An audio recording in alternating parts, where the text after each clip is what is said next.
Hello and welcome to My Baseball History, presented by the Shoeless Joe Jackson Museum and Baseball Library in Greenville, South Carolina. I'm your host, Dan Wallach, and I'm the Executive Director of the museum. My Baseball History is a long-form interview podcast where each episode I'll talk to someone new who has some sort of association to the game of baseball. No matter who I talk to, we'll talk about how they fell in love with baseball, how their career got started, and how they got to be where they are today. On today's episode, I spoke with the bat boy of the Big Red Machine Cincinnati Reds, Warren Brown. Warren and I met in Cincinnati on August 16, 2019, thanks to the Society for American Baseball Research, or SABR. In 2019, to commemorate the 100th anniversary of the 1919 World Series, the SABR Black Sox Scandal Research Committee hosted two different Black Sox Scandal Centennial Symposiums, one in Chicago and one in Cincinnati. The one in Chicago was a multi-day event with a walking tour to some important locations in Chicago baseball history, and a conference with multiple presentations and panels held at the Chicago History Museum. The one in Cincinnati was at the Mercantile Library, which is an amazing old building on Walnut Street downtown. The space on the 11th and 12th floors was designed for the library in 1903, and the building was completed in 1908. Many of the shelves, desks, and chairs currently in the library date back to previous buildings which were destroyed by fire, which seems to be something of a Cincinnati tradition, as we'll come to find out.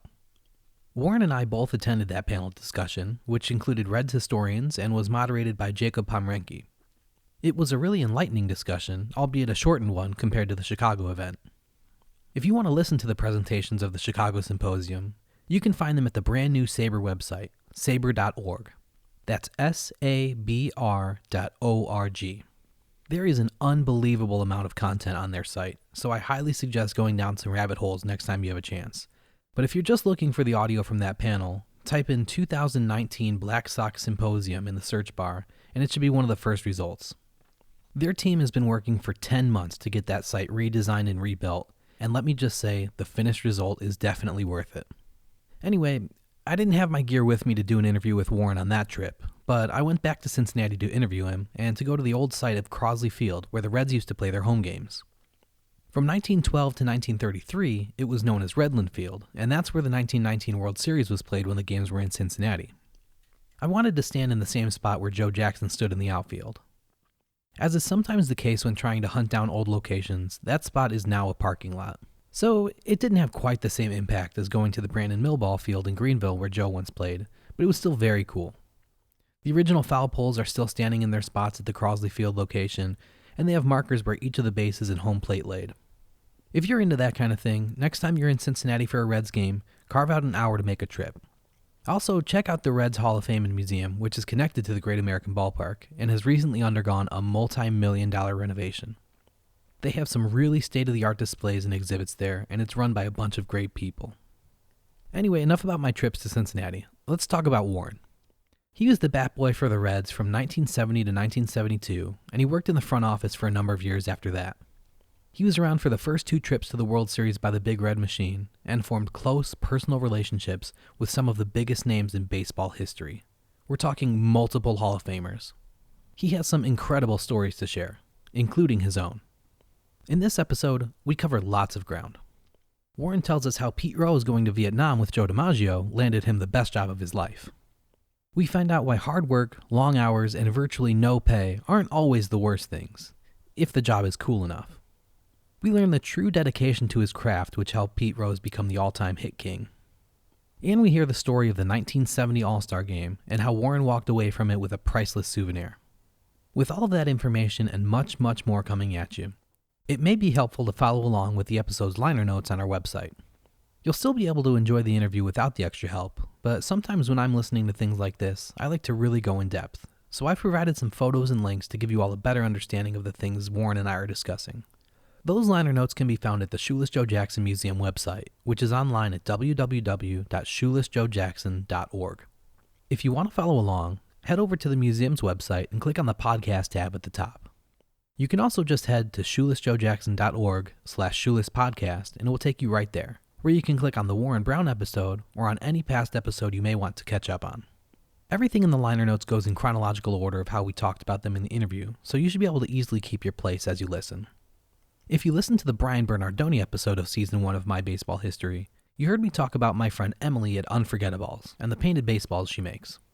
Emily is the owner, founder, and the artist behind all of the baseballs at Unforgettables, and she listens to our show. She got in touch a while back saying she was a fan of my baseball history and wanted to contribute a baseball for the giveaway I do every episode. We gave away her Wrigley Field opening day 1926 baseball for the Brian Bernardoni episode because Brian is the official historian of Wrigley Field.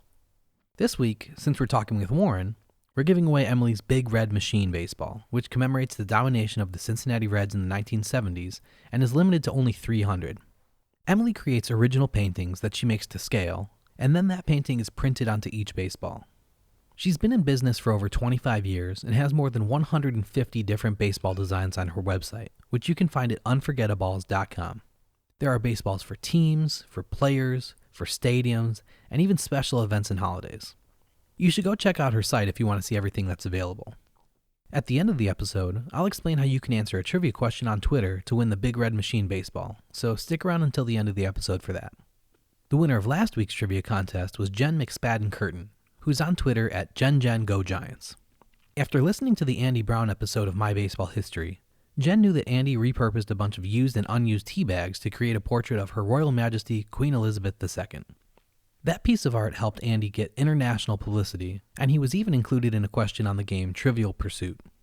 Jen, shoot me a DM on Twitter at Shoeless Podcast with your mailing address, and I'll send you your prizes. But now, here's my interview with Cincinnati Reds Big Red Machine bat boy, Warren Brown.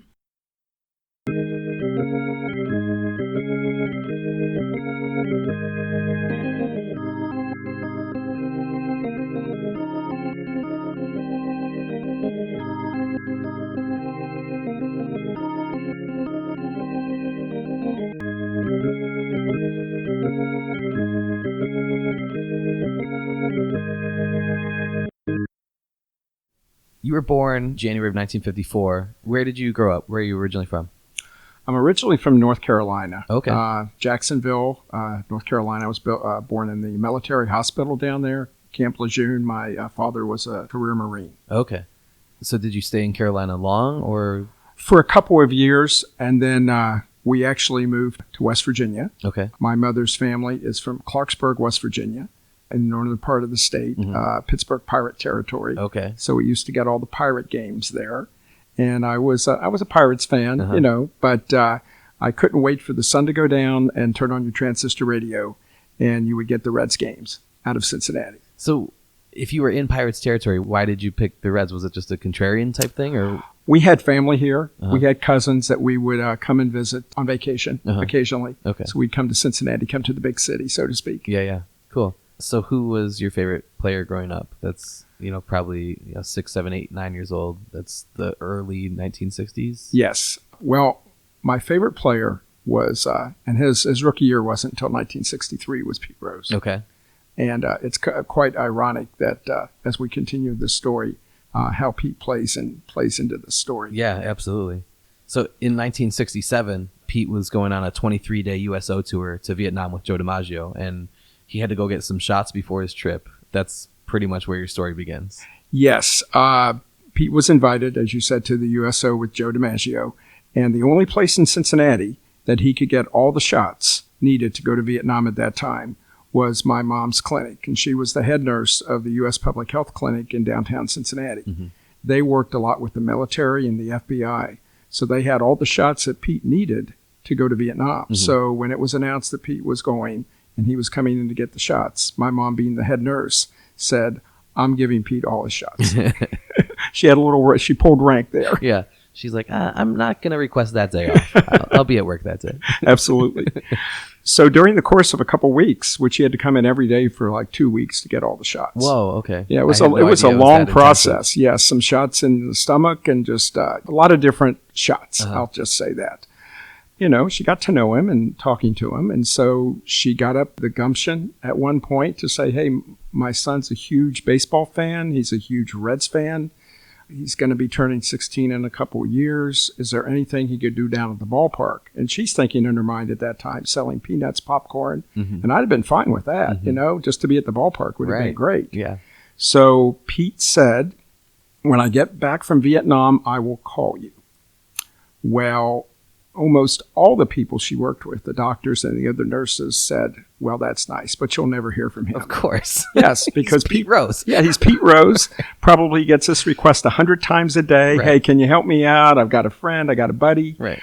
And, if everybody thinks that way, maybe he never gets asked that because everybody says, everybody's asking that. I'm not going to do that. Yeah, very true. So sure enough, she didn't tell me any of this because she didn't want to get my hopes up. Sure enough, Pete got back and called her and said, I've got a person you need to contact. His name is Bernie Stowe, longtime equipment manager for the Reds, who does all the hiring for the Bat Boys. So she called him, and in 1969, Bernie left us tickets down at Crosley Field in July. I still have the ticket stubs, by the way. Cool. And Bernie, we had great seats, by the way, because Bernie, had some pull there. So we had great seats right next to the field. And unfortunately, I didn't get to see any of the game because Bernie came and picked me up in the bottom of the first inning, took me back to the Reds clubhouse, brought me back to my seat in the top of the ninth. So the interview was about 2 hours long. And the bottom line, Dan, was he offered me hard work, long hours, and virtually no pay. And I said, where do I sign up? I've got the best job in the city. Absolutely. Yeah. Do you know who won the game that day? No, I don't. I'd have to go on baseball research and you know what? to find matter. out. It doesn't matter because I won the game. Yes. Good point. Was that your first Reds game? No, actually, my first Reds game was in 1963. We had come in to visit, again, family in Cincinnati. We were still living in West Virginia at the time. And I got to see Jim Maloney pitch against Juan Marichal of the Giants. Awesome. At Crosley. Jim Maloney beat the Giants 4-0, pitched a complete game. I know, completely unheard of today, right? And he struck out like 10, 11, 12 guys. I don't remember. Again, I'd have to look that up. Yeah. But from that point forward, Jim Maloney has been my favorite Reds pitcher of all time. And, of course, Pete's my favorite player of all time. Yeah. A lot of people think that being a bat boy is this sweet, cushy gig where you can just sit on a chair outside the dugout and all you have to do is go up and pick the bat up after each at-bat and, go hand the baseballs to the umpire when he needs them. What were your actual duties as a bat boy? Well, before the game, we worked in the clubhouse, and as the players would come in, we would do whatever was needed. We would put the uniforms in the lockers that came from the dry cleaners. We would put all the laundry that was done prior to the last game, or if they had come in off the road trip, then there was a lot of things to be done there as far as unpacking.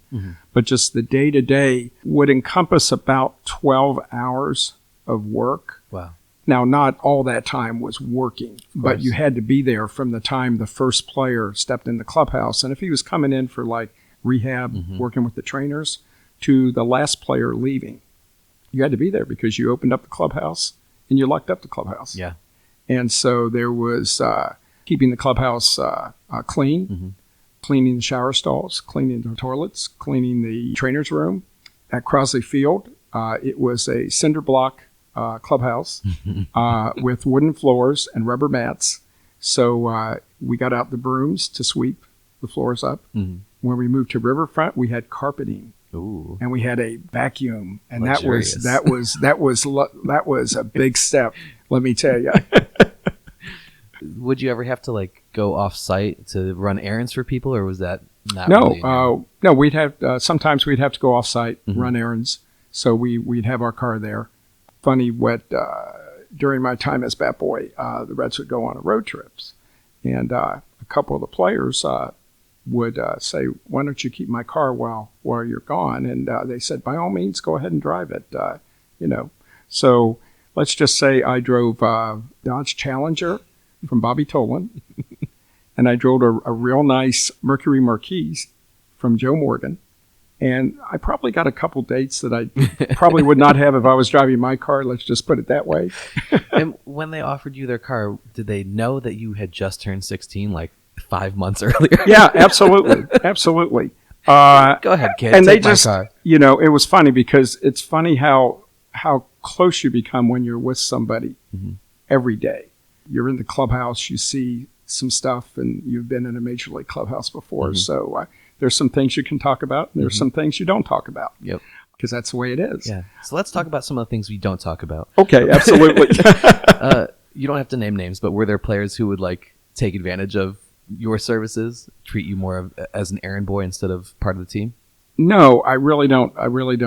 I can't recall any of that. Good. Because it was real funny that clubhouse culture was set by Sparky and was set by the players. Sparky had the great ability to realize who were the leaders in the clubhouse. Yeah, absolutely. And sometimes communicate through them.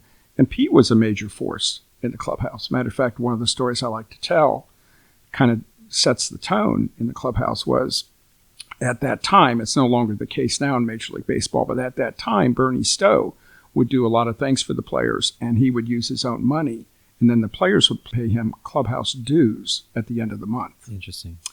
And every month, Pete would come up to Bernie and say, is everybody caught up with their dues? And if some players were not only would Pete find out who those players were, but he would personally go to those players on Bernie's behalf. He didn't want Bernie going to them. He went to them and said, hey, you got to pay up because Bernie does a lot for us, and he's spending of his own money fronting us, and we got to make sure we're caught up. That's good. That's just one instance of the accountability that was down in the clubhouse. And so just so we have the timeline straight for everybody listening, so we talked about the USO Tour being in 1967, but you didn't actually turn 16 till January of 1970. So you started, your first year as Bat Boy was 1970? Yes, cool. Yes. I like to say that Sparky's first day as Reds manager, opening day, was my first day in the clubhouse. That's what I was just going to bring up. So, yeah, his first year as manager of the Reds started 70-30 that season. I know. It's incredible. And they went to the playoffs with 102 wins, but that means that the last 62 games, they went 32-30, which, right. I mean, it's 500 baseball, but when you start 70-30, you've got a little bit. Yeah, you've got a little bit to play with there. Right. Unfortunately, later on in the year, the Reds pitching staff was pretty much decimated by the time the playoffs and World Series came. Now, they made it through the playoffs, but playing a Baltimore Orioles team that was just, and it pains me to say this, they were probably the better team at the time. And definitely playing the hotter baseball. And certainly more healthy. Yeah. But, most of the, I think most of the Reds' top pitchers were hurt when the series came around. So you mentioned before about when the team would go on road trips, they would, let you use their car or whatever. Were there ever times where you would travel with the team? Yes. In 1970, as a 16-year-old kid, I got to travel to Baltimore for the World Series.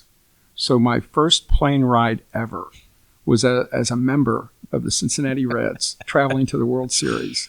And I remember we took Ozark Airlines, and a lot of people probably don't even know who that is anymore, Ozark Airlines to Baltimore. And I remember it like it happened yesterday. And then the two other times I got to travel was in 1972, which was my last year as Bat Boy, because I was a senior in high school and going to college then. They took me to Houston as kind of like a thank you, which was totally unexpected. So I got to go down to Houston for a 3-game series, and I got to see the Astrodome. And then, of course, the 1972 World Series in Oakland against the A's. Cool. What do you think is like the most common misconception about Bat Boys? When people hear that you're the Bat Boy, they have their own preconceived notions about what that means. What do you think are some of the things people get wrong about that? I think the first thing people see is, who does he know? And what a cushy job. Just sit there and watch a baseball game, come in right before the game and leave right after the game. None of the hard grunt work, if you will, is publicized. And that's true in a lot of jobs. But I think probably that's the case. And that was totally not me. We moved to Cincinnati. My mom was a RN down at U.S. Public Health. We had no vast Cincinnati ties or, famous relatives in Cincinnati. Yeah. And it was just by chance that I got to have this wonderful opportunity. That's crazy. So when you meet somebody and they find out that you were the Bat Boy for not only for a major league team, but for the Big Red Machine, what's the first thing that mentally pops into your head when they're like, tell me a story? Probably the relationships that I developed during that time that mean a lot to me and probably mean more to me today than they did back then, if that makes any sense. Yeah. And so you mentioned before specifically your personal relationship with Sparky Anderson. Can you talk a little bit about that? Oh, absolutely. Of course, now I tell people that my first two bosses were Bernie Stowe in the clubhouse and Sparky Anderson in the dugout and on the field. And that was illustrated one time. I walked into the manager's office. I think I was carrying Sparky's spikes that I had polished or something, or doing some errand. Mm-hmm. And walking into Sparky's office and didn't realize that Pete was in there with Sparky. And all of a sudden Pete says, "Hey, Brownie," which was my nickname. He said, "Who's your boss when you're in the dugout?" And I looked at him and I went, "Well, it's Sparky." And he goes, "Good answer." And that's all he said. And Pete was always challenging you at sometimes totally unexpected. So getting back to Sparky and the relationship, as I mentioned, Pete called me Brownie. That was my nickname in the clubhouse, except for one person. Sparky always called me Warren. And we exchanged Christmas cards until he passed away. Wow. And those cards are very, very special to me. Yeah. That will tell you, I mean, Sparky is beloved in Cincinnati and as well as beloved just as much in Detroit. Yeah, matter of fact, it pains to look at the record and see he managed more in Detroit than he did in Cincinnati. Yeah. And we can blame one person for that, but we won't go into that. But Sparky, as great of a manager as he was, and he's in the Hall of Fame, he's in the Hall of Fame as just a good person. Yeah, also. 100%. Yeah. I was doing some timelining in preparation, and you saw some cool stuff. You went to the 1970 All-Star Game in Cincinnati? Yes. It was the first All-Star Game to be played at night, and it was barely 2 weeks after the opening of Riverfront Stadium. They played that game at night to coincide with television primetime, and it actually ended up having the highest Nielsen rating ever for an All-Star game, 28.5, which is insane. That's pretty cool. President Richard Nixon threw out the first pitch of that game. Yes. Did you have any interaction with the president? No, although he did come in the Reds clubhouse with all the Secret Service people. Yeah. So he wanted to meet some of the, Sparky and the big names of the Reds. Yeah. So I got to see a glimpse of him from afar. Yeah. But that was the extent of that. That's so cool, though. I mean, as a 16-year-old, and you're just like, as if your job for that season hadn't been cool enough already. Now you're like, I'm at the All-Star game in my home park. I know. And there's the president. It's amazing because we started out with at Crosley Field, where the clubhouse was behind the stands. So the players, to get to the field, you had to walk through the stands. And then you had to walk through the stands after the game to get to the clubhouse, which was, so you better hope that you'd played well. Yes. By today's standard, that's insane, right? And then to think, and then we moved to Riverfront Stadium, and we had to do a lot of work to move the clubhouse from Crosley to Riverfront. And then 2 weeks later, after opening night at Riverfront, there's an All-Star game there. And so to have all these legends walk in to the Reds clubhouse, and you're just trying to do whatever you can for the players. Right. It was a tremendous experience, something I'll never forget. Were you starstruck by any players, or at that point, it seems silly to be like, oh, I'd already been doing it for 3 months. I was fine. But no, that was kind of a special day. Yeah. Because you had gotten to know the Reds players. These were guys coming in that you didn't know, you weren't sure how to approach them or what they needed, but they were just great. Yeah. Now, as I mentioned before, I grew up in Pittsburgh Pirate territory, so my favorite non-Reds player of all time is Roberto Clemente. But probably my favorite story of the All-Star game, despite the fact that the National League won, which unfortunately today it doesn't happen too often, but it goes in. That time it did, though. It goes in cycles. The National League dominated during that time. So that was their 8th straight All-Star game victory when they won in 1970. So just real quick, some more notes about the game, and then I'll let you get back to your story. So the managers of that game were the managers from the previous year's World Series, as it always is. And so that means it was Baltimore's Earl Weaver for the American League, and then Gil Hodges of the Mets for the National League. Carl Yastrzemski won the All-Star game MVP, only the second time ever that the MVP award went to a player on the losing team. He had 4 hits that game, and 3 of them were singles. Both of those tied All-Star game records. And it was a very exciting game. The National League scored 3 runs in the bottom of the 9th to send the game into extra innings. And then the National League scored another run in the bottom of the 12th to win the game 5-4. That winning run, a lot of people will remember, not that it happened in 1970 necessarily, but they know the play. Pete Rose bowling over Ray Fosse at the plate after Jim Hickman singled to center field. So you were in the building for maybe the most famous play in the history of All-Star games. That is I think the iconic picture of an all-star game Yeah. of Pete Rose bowling over Ray Fosse, who the night before, Pete had Sam McDowell and Ray Fosse out to his home for dinner. So friends before the game, after the game starts, competitors. Yeah. Do you have any insight as to what their relationship was after that? Not firsthand. I know, unfortunately, that pretty much was not good for Ray Fosse's career. Right. And Pete, who never missed a game, was actually missed the next 3 regular season games for the Reds due to a bruised shoulder. Mm-hmm. So he was pretty banged up too. Yeah. But it was just one of those plays that was a split second. We'd be curious to see what would have been called today if it happened today. Well, the Buster Posey rule would not let anybody touch a catcher. Would not. No, you can't touch those guys today. Right. But after the game, of course, Pete is in the training room, mm-hmm. and he is mobbed by reporters. Mm-hmm. And I'm in the clubhouse, and all of a sudden I hear Pete yelling, "Brownie, get me a Coke." I run, get a Coke, and I'm trying to make my way through all these reporters to make sure Pete gets Coke. But probably my favorite moment and experience during the All-Star game happened after the game when we were getting the players ready to go back to their teams. Mm-hmm. They were flying out. They had to play in a couple days. So just by chance, I was packing up Willie Mays, who I consider to be the greatest ball player I ever saw play. Yeah.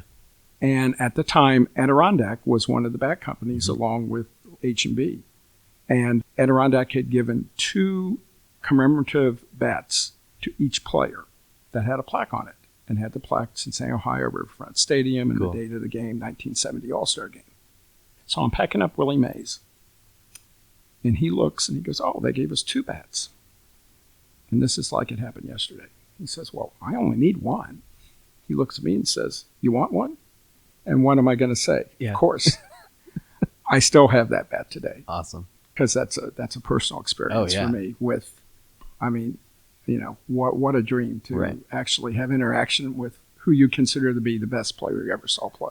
See, those are the types of experiences that you could be a bat boy for 15 years for a team, and you're not necessarily going to have an experience like that because all the stars had to align, the All-Star game, and you being personally assigned to the best player, you have lived such I have an no idea why life. that happened, but at the time, you're just doing your job, you're working, you're tired because you've been there 10 hours and you're just doing what needs to be done. Yeah. You got to get these players out, and I happen to be the one to pack up Willie Mays.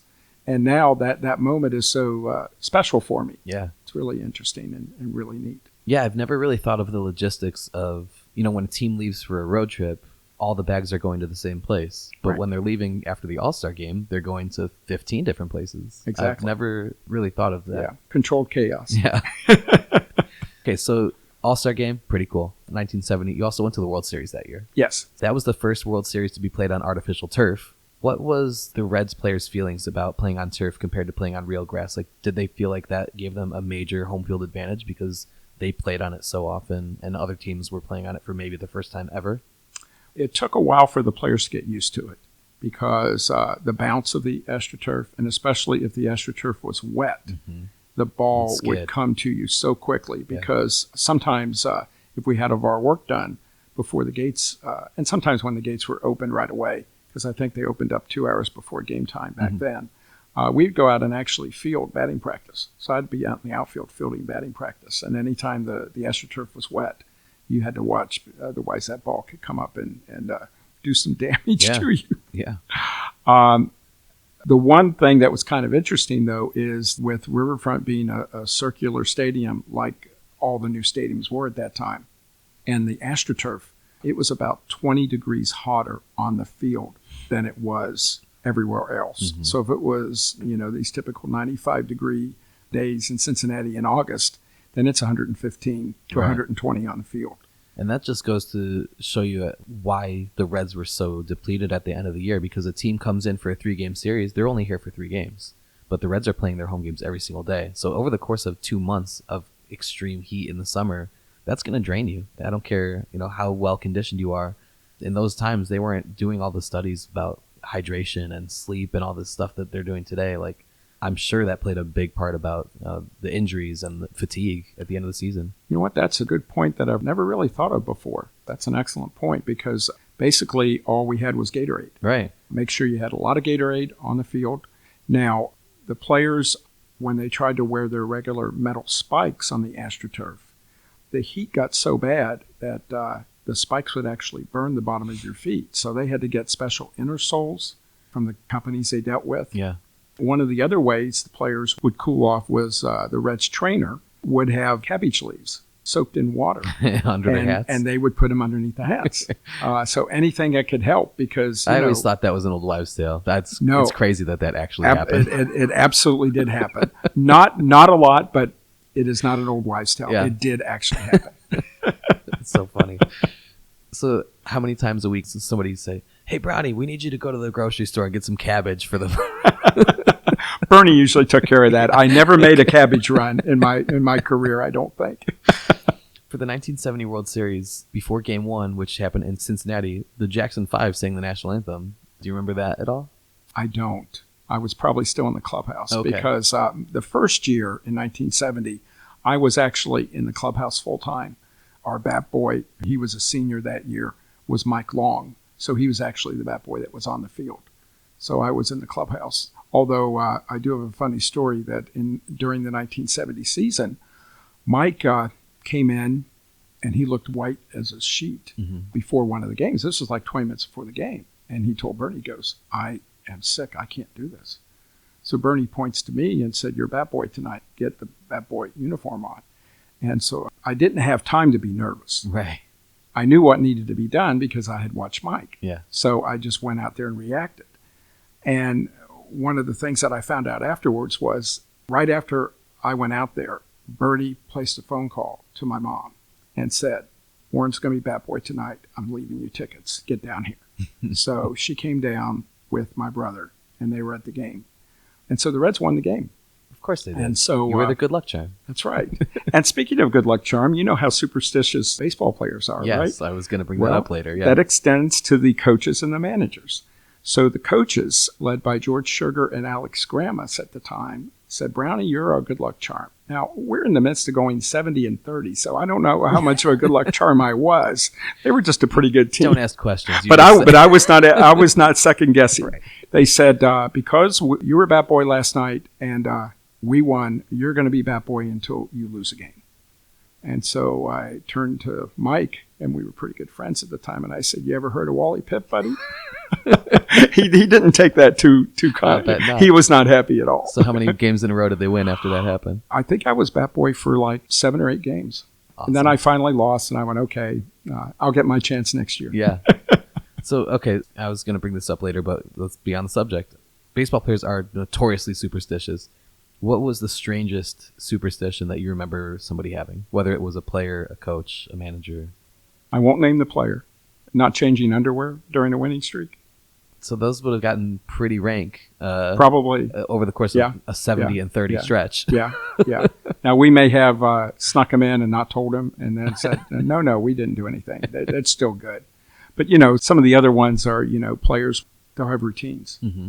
And if the routine works, then they'll repeat the routine, like putting on the left shoe first or putting on the right shoe first.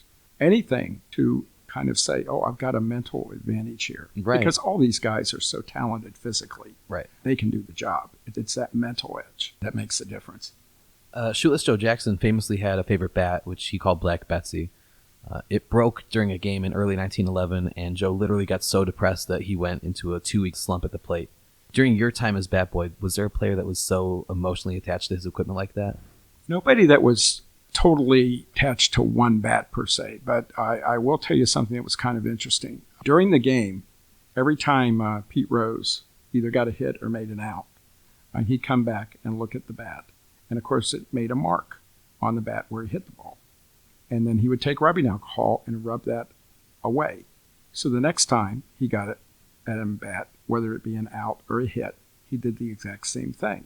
And this was something he did every at-bat, every game. Wow. So during the course of the game, he would make adjustments. If the pitcher had a great curveball, he might move up in the batter's box to maybe get to the ball before it curved a lot. or if he was late, guy was throwing pretty good heat that night, he would move back. He would move towards the plate, back from the plate. He made adjustments during the game with each at bat, which I found amazing. And I often thought to myself, boy, if I'm a rookie sitting on the bench and I'm seeing Pete do this every game, I'm going to ask him, what's he doing and why is he doing it? Yeah. Because years later I heard, and I didn't believe it at first, but I'm kind of a stats guy, that the difference between a 250 hitter and a 300 hitter that plays regularly in the major leagues is one extra hit a week. Yeah, well, when you think of, especially in the last week of a season when they're updating the race for the batting title, and if a player goes 1 for 4 compared to a guy who goes 2 for 4 or even 1 for 3, the percentages change. Yes. And that's 700 plate appearances into a season.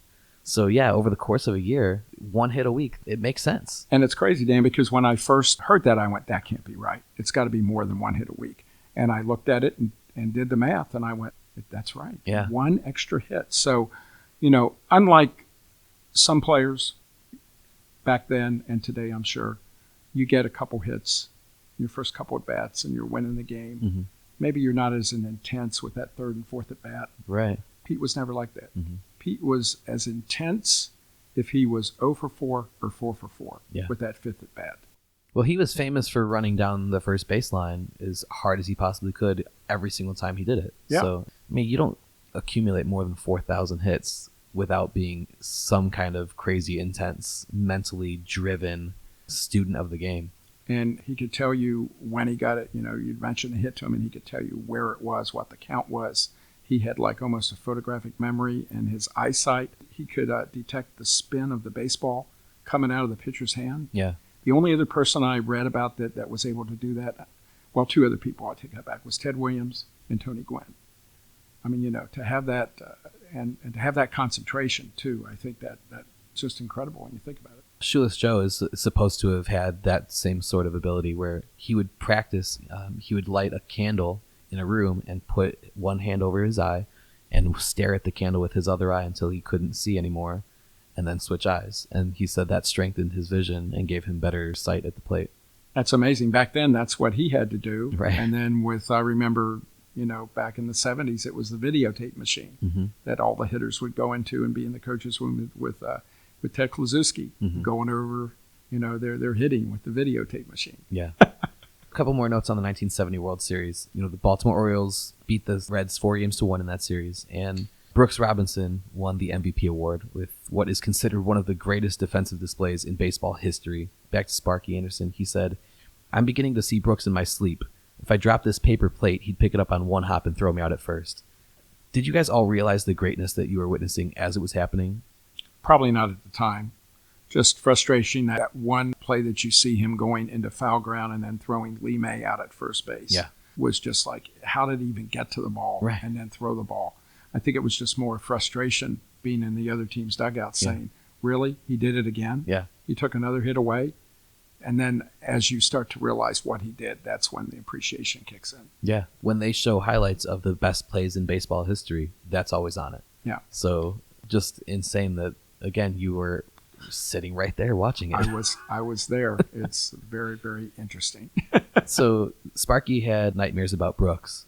When you have nightmares about being a bat boy, or when you had them while you were one, what was the thing that went wrong in your dream that stressed you out? Probably forgetting to pick up a bat and then have some player have it affect the play at home plate. That was always something. You always had to be aware of where the runner was, who was running, right? Because depending on what kind of hit, you could tell if the third base coach was going to send him or not. Right. And there were some umpires back then that would see the bat and kick it out of the way. But there were a couple times when I could not get to the bat because of the play developing. So I had to just put myself in the right position behind everybody and try to get the bat as quickly as possible. Yeah. That didn't happen that often, but it did happen. Yeah. So that was probably my worst. I will tell a story about a fellow guy that I worked with who happened to be down the right field line. Don't know if I should mention his name or not. But his first day as Reds ball boy down the right field line, and he worked in the clubhouse with me. National TV against the Braves. This was 1971. Okay. Tommy Helms hits a ball down the right field line. That's a fair ball. And Tom fields the ball. Nightmare. National TV, the only game on, because the Reds used to Right. be the only team to open the season. And so he said to me, he said Hank Aaron was coming over to field the ball, and he says when he looked at Hank Aaron, he was about 5 feet away from him, and he said the look on Hank Aaron's face, he said, I take that to my grave. Yeah. And then I thought, oh, and the ribbing he's going to get in the clubhouse. I just felt sorry for him when the game ended because I knew what was coming. Of course. I always wonder if the player, so like if Hank Aaron is like, hey, good play, kid. Or, because they know there's nothing you can do at that point. It's a dead ball. So right. I always want to hear the mic'd up player and ball boy to like hear what the exchange is. Yeah. I would like to hear that too. You were a high school student, and then you got this job. Within the first 9 months, you've been to an all-star game. You've met your favorite player of all time. You have his bat. You've been to a World Series. You've seen the greatest defensive play in maybe the history of baseball, other than the play by your favorite player. What is going through your head? Does it seem real? At the time, it was like, everybody says, oh, you're the bat boy, and it didn't seem real sometimes, especially when you were on the field and you had 50,000 people in the stands and you're sitting there going, oh, I'm down here. This is pretty cool. Mm-hmm. Other times it did seem real because it was just, again, I approached it as a job. One of the best advices Bernie ever gave me when I was hired. He said, I'll tell you something, because Bernie was bat boy back when he started. And he didn't have to wait till he was 16 to be bat boy. Yeah. He said, everybody's going to be your friend now. Of course. And they're going to ask you for a lot of things. He said, you just have to learn to say no. Yeah. And that was the best advice. How did the schedule affect your schooling?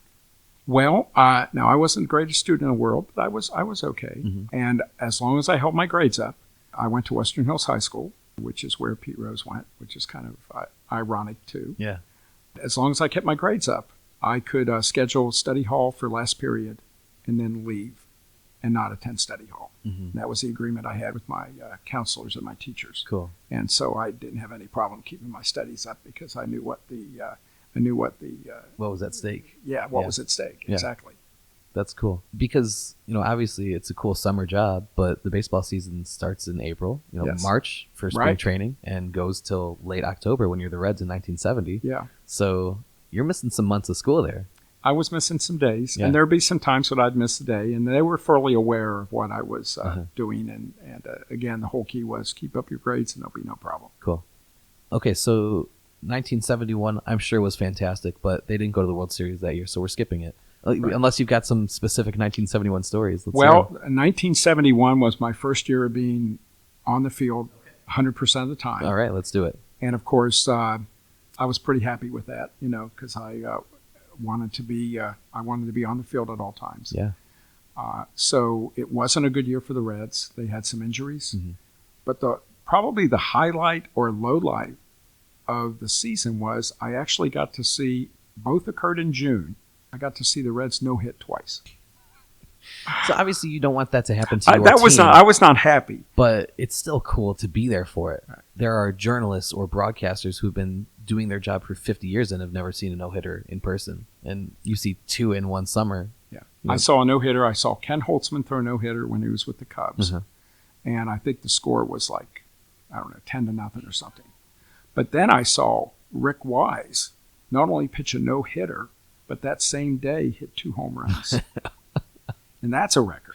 Yeah. So I was there for that too. And then, of course, the Reds did not go to the playoffs or anything. No, not so that I was year. very, very disappointed, but I was looking forward to 72. Okay, so 72 ended a little bit better than 71. It certainly did. The season, though, was shortened to 154 games because of the strike. Yes. What was that like?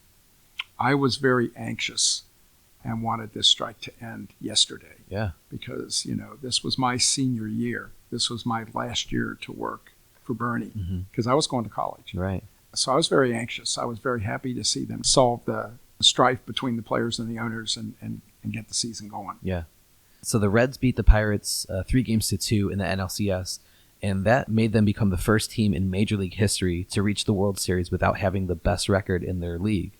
the Pirates won the World Series the year before. Did the Reds feel like they were the underdogs in that NLCS? Or were they like, you know what, we were just injured last year. We went to the World Series the year before. Like, this is our league. Well, something important happened after the 71 season, too. And I happened to be down in the clubhouse when Bernie still got the call. It was the trade with Houston, when the Reds got Joe Morgan, Jack Bellingham, Cesar Geronimo, and all these guys that contributed to the 72 team. So I'm down in the clubhouse with Bernie, and the phone rings. Bernie answers it, and it's Bob Howsam, President, CEO of the Reds. And he informs Bernie that we've made this trade with Houston. We're trading these players. We're acquiring these players. And something that Bernie told me that I'll never forget, and this is so Bob Howsam. Bob Howsam, being the top guy, could have ordered Bernie to do anything, and Bernie would have done it. But that wasn't Bob's way. Bob said, Bernie, can you do me a favor? And, of course, what's Bernie going to say? Of course, Mr. Howsam, what do you want? When you assign the lockers to the new players, can you put Joe Morgan next to Pete Rose? Do you know why that was? Yes. Joe Morgan had been identified by Harry Walker, the Houston manager, as a troublemaker on the Houston club, and he had the reputation, whether it was deserved or not, of being rather a moody ball player if he'd go into slumps. Very talented. Now, I don't know if those were true because I really didn't follow, but that's what, and Bob Howsam was aware of that. And they had just traded two of the most popular guys on the team in Lee May and Tommy Helms, along with, I believe, Jimmy Stewart to the Astros. So the media in Cincinnati went crazy. They said, you just traded the pennant to the Astros. Right. What are you doing? Well, Bob Howsam knew that during the 71 season, he saw that the move into Riverfront from Crosley required a team that was faster, more athletic, and needed speed on the AstroTurf, and to be strong defensively. And I can't say I know this firsthand, but I've read in several publications that one of the keys that would have broke the deal was the Reds getting Cesar Geronimo, which a lot of people probably don't realize, but he was the guy that Howsam wanted to play center field. Interesting. So all I can say is, and the rest is history. So back to your other question, I think the Reds said, okay, we've got the team now that we want to play in this stadium on AstroTurf, and we're better than anybody. Cool. The 72 World Series was dubbed the Hares versus the Squares. You know, the A's were known for their colorful uniforms, their facial hair, their nicknames, their personalities. The Reds were more of a traditional franchise, let's say. Very corporate is what I've heard, and I can't dispute that claim. You know, clean cut. You're going to wear your uniform this way. And they had their facial hair ban, just like the Yankees. Yes, they did. So those were the two dynasties of the 70s, the Oakland A's, and the A's won 3 straight World Series from 72 to 74. The Reds won twice in 4 trips in the 70s. This was towards the start of the decade, but did it seem like these two teams were going to be the forces to be reckoned with over the next X number of years? It certainly seemed like it, because the A's were a very talented team, and they just had, it seemed like all-stars everywhere. Of course, nobody knew Gene Tennis was going to have the series he had in 72. Yeah. And that's probably goes into my nightmares of scenarios too. Seeing Gene Tennis hit a home run. And it's crazy because, Reggie Jackson was out of the World Series. He pulled his hamstring in the ALCS, so he didn't play. Did the Reds feel like, okay, great, like, obviously you never want to play a team at less than their best because you want to know that you're beating them at their best. But did they feel like, oh, now we've really got an advantage here? Well, I would say that they felt confident that they were going to win. I think to a man they wish Reggie was on the field, because you always want to beat the team at full strength. Right. But I felt they felt it was going to be a good series, a very competitive series between two great ball clubs, and it certainly turned out to be that. Absolutely. It went 7 games, and it turns out that the Reds actually scored more runs than the A's. The Reds scored 21 runs, and the A's only scored 16 in the 7-game series. All 4 of Oakland's wins were by 1 run. And I believe 6 of the 7 games were by 1 run. Yeah. The only game that was a runaway was Game 6, which gave the Reds fans a lot of hope going into Game 7 that maybe we're starting to dominate this team at the right time. And unfortunately, a couple of plays didn't turn out the way it should have, in my mind. And the Reds lost by 1 run in the 7th game. Well, the first 4 games were not so great. Pete Rose and Joe Morgan were a combined 1 for 28 through the first 4 games, and 3 of those were Reds losses. Do you think they were just affected by the pressure of the moment? You know, that was Joe Morgan's first major action. Do you think that it just got to him, or were the A's just that good, or what do you think happened there? I think you got to give a lot of credit to the A's pitching staff because Pete and Joe were good hitters, and Joe was just coming into his own, and then he became the MVP for the 75 and 76 teams. Yeah, but I just think you have to give a lot of credit to the Oakland A's pitching staff for pitching them tough. I would dare to say there's probably never been a stretch of games that Pete and Joe went 1 for 28 in their careers besides that. Right.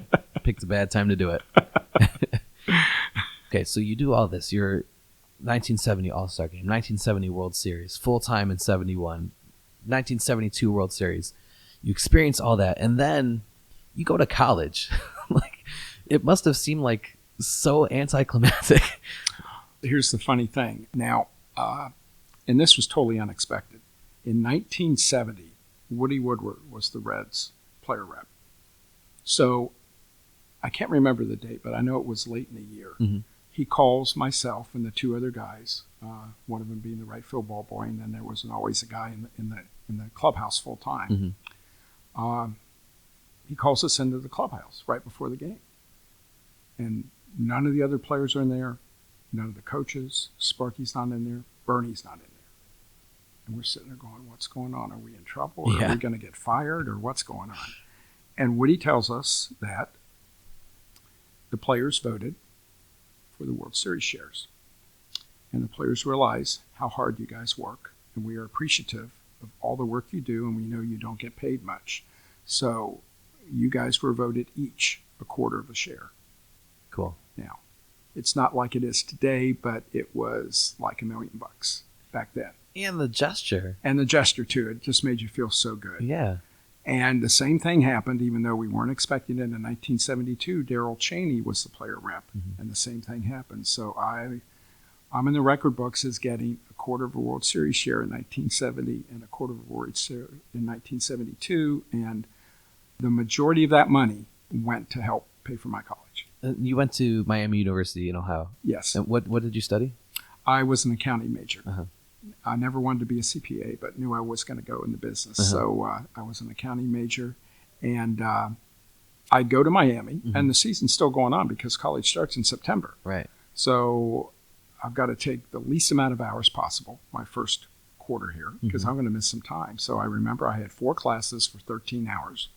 Had to go to each one of my profs and say, okay, I've got a little interesting situation here that I've got to ask you about. And I told them, and each of them said, oh my goodness, what a golden, once-in-a-lifetime opportunity. Right. Of course, whenever this season ends, you come back to school, you will have missed midterms, and we will work with you to get you ready for midterms.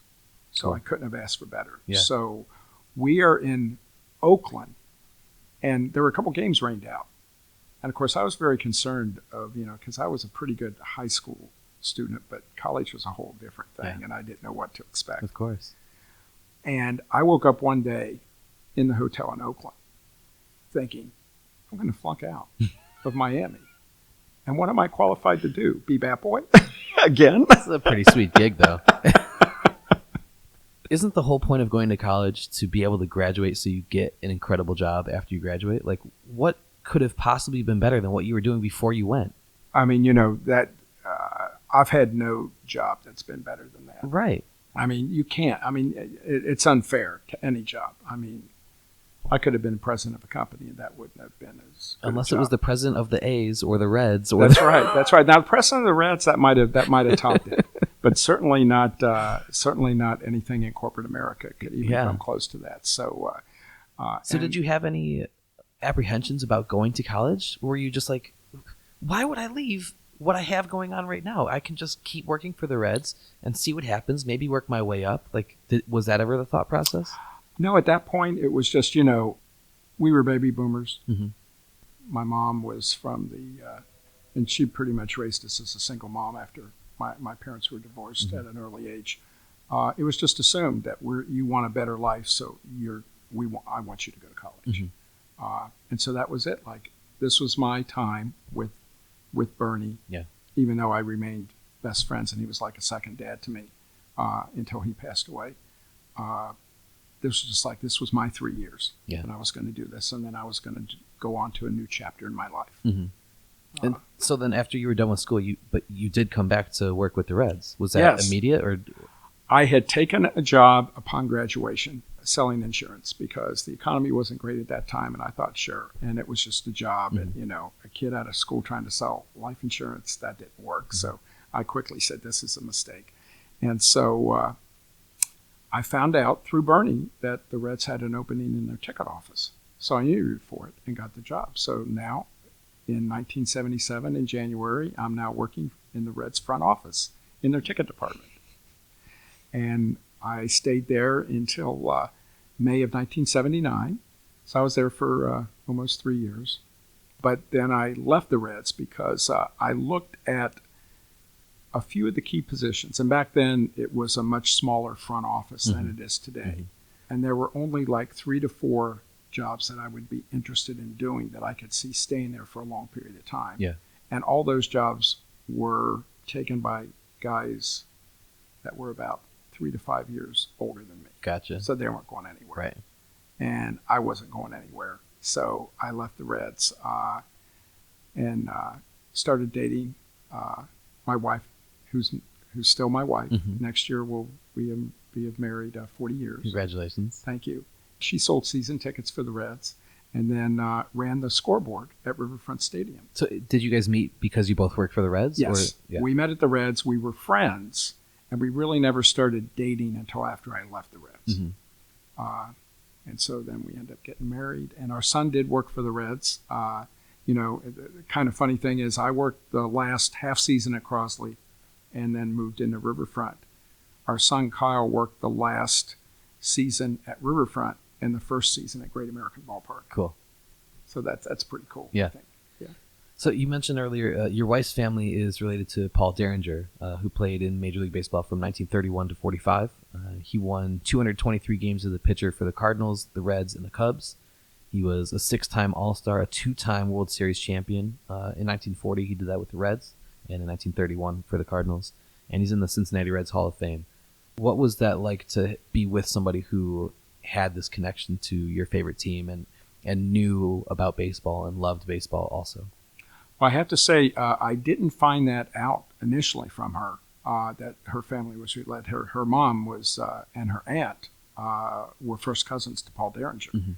And when they moved from Springfield, Kentucky, they came up and lived with Paul, who was, he was as big of a star back then as Johnny and Pete and all the members of the Big Red Machine were back when, in the early 70s. So that was pretty cool. My wife, Marcia, was a big sports fan. I could not have married a girl that wasn't a sports fan. So the fact that she was a big sports fan and running the scoreboard, it was a match made in heaven. Yeah, I mean, those two jobs, you'd think like, okay, one's the bat boy, one's running the scoreboard. Obviously not at the same time, but right. When you think about working at a stadium, those are the two jobs that come to mind, and you guys did them. Yeah. That's incredible. And she has some great stories, too. She used to work in the scoreboard with Brooks Lawrence, who's a Reds Hall of Famer. Yeah, another Reds Hall of Famer. He won 69 games as a pitcher for the Cardinals in 1954 and 55, and then for the Reds in 56 to 60. He was an All-Star in 1956 when he started the season 13-0 and led the Reds in wins, innings pitched, and shutouts that year. He started in the Negro National League, so a long career from him. I'm sure your wife has many stories about his playing days that he told her over the years. It's really neat to have those personal relationships. Like you mentioned, the job was cool, but why you're still remembering it today is because of those personal relationships. Right. And not to brag, but if I see Johnny Bench or Pete Rose out somewhere, they recognize who I am. They still remember me. Matter of fact, Pete even said the last time I talked to him, he said, I still remember you used your World Series money for college. I went, okay, that's made a Yeah. I was showing how appreciative I was of getting that money, but I was not going to just waste it. Of course. I was not going to buy a car. I'm going to put Right. it towards my education. Well, you could just drive Joe Morgan's car when you wanted to. Yeah, right? absolutely. You mentioned earlier that you also were invited to go to the 1975 playoffs with the team. Actually, what I did was not on the road, but Bernie needed some extra eyes in the clubhouse for the home games. And he said, would you be willing to come down and volunteer to just be an extra set of eyes around the clubhouse, because some of these reporters that are in for the playoffs and World Series have never been inside a major league locker room before. And we just want to make sure nobody tries to pick up a souvenir and take it with them. And I said, sure, I'll come down. And actually, a buddy of mine who happens to be a big Yankees fan, we actually did go to one of the series games in '75 Awesome. at Boston. But I was more than happy to help Bernie out, and because all that he'd done for me. And like I said, he was like he was family. So did you travel with the team during that World Series? No, Okay. no, did not travel with the team. Because I was going to say, if we're adding Carlton Fisk's home run to the No. list of moments that you've been in the stadium for, this is going to be a whole different interview. No, unfortunately, I wish I could. That was a disappointing moment too. Of course. But you know, Rose's comment to Sparky after the game was, "Wasn't that the greatest game you've ever seen played?" And Sparky says, "What are you talking about? We lost." And Pete says, "That's okay. We'll get him tomorrow." Yeah. Because that's who Pete was. And they did. But I remember sitting up in Oxford, Ohio, watching that home run, and then turning off the TV and going to bed. Yeah. So obviously the 1975 World Series, I would just talk about the Reds beat the Boston Red Sox in 7 games, 4 games to 3. Another World Series for the Reds where their opponent is missing a star outfielder due to injury. This time it was Jim Rice, who was out with a broken hand. Pete Rose was the MVP of the series, going 10 for 27 with a double, a triple, 5 walks, and 3 runs scored.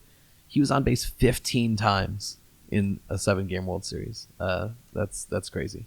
That is, although and Pete deserved the MVP because he was tremendous during that series. The most important hit during that series was the home run by Tony Perez off Bill Lee.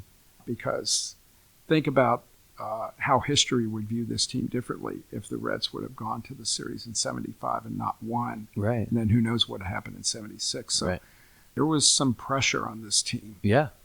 Because, you know, they had gone to the series in '72. They had lost to the Mets in the playoffs in '73. Yeah, this is a seismic shift in the hierarchy of the National League or of Major League Baseball itself. You know, this World Series cemented them as a dynasty and not just another team that couldn't get the job done. Yeah, because when you think about it, baseball fans, when they think of the '70s, they think the Big Red Machine. Right.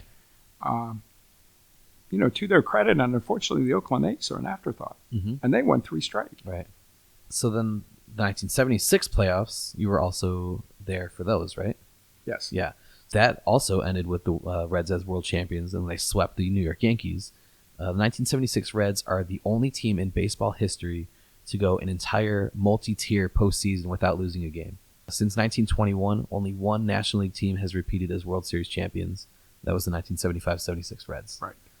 Crazy. Yeah. 100 years. Yeah. The 21 New York Giants, I Right. believe. Yep. But the 75-76 Reds, and then what the Reds accomplished postseason in '76, and of course then to sweep the Yankees couldn't have been sweeter.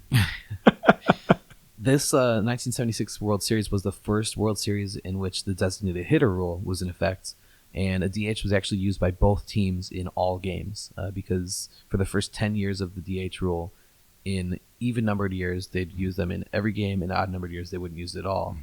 So this happened to be one of the years, that in 1976 even-numbered year. So it was used in all 4 games, and that probably helped the Reds because they were able to get Dan Dreesen's bat in the lineup every day, and he hit .357 for the series and hit a home run. So maybe giving them the edge there.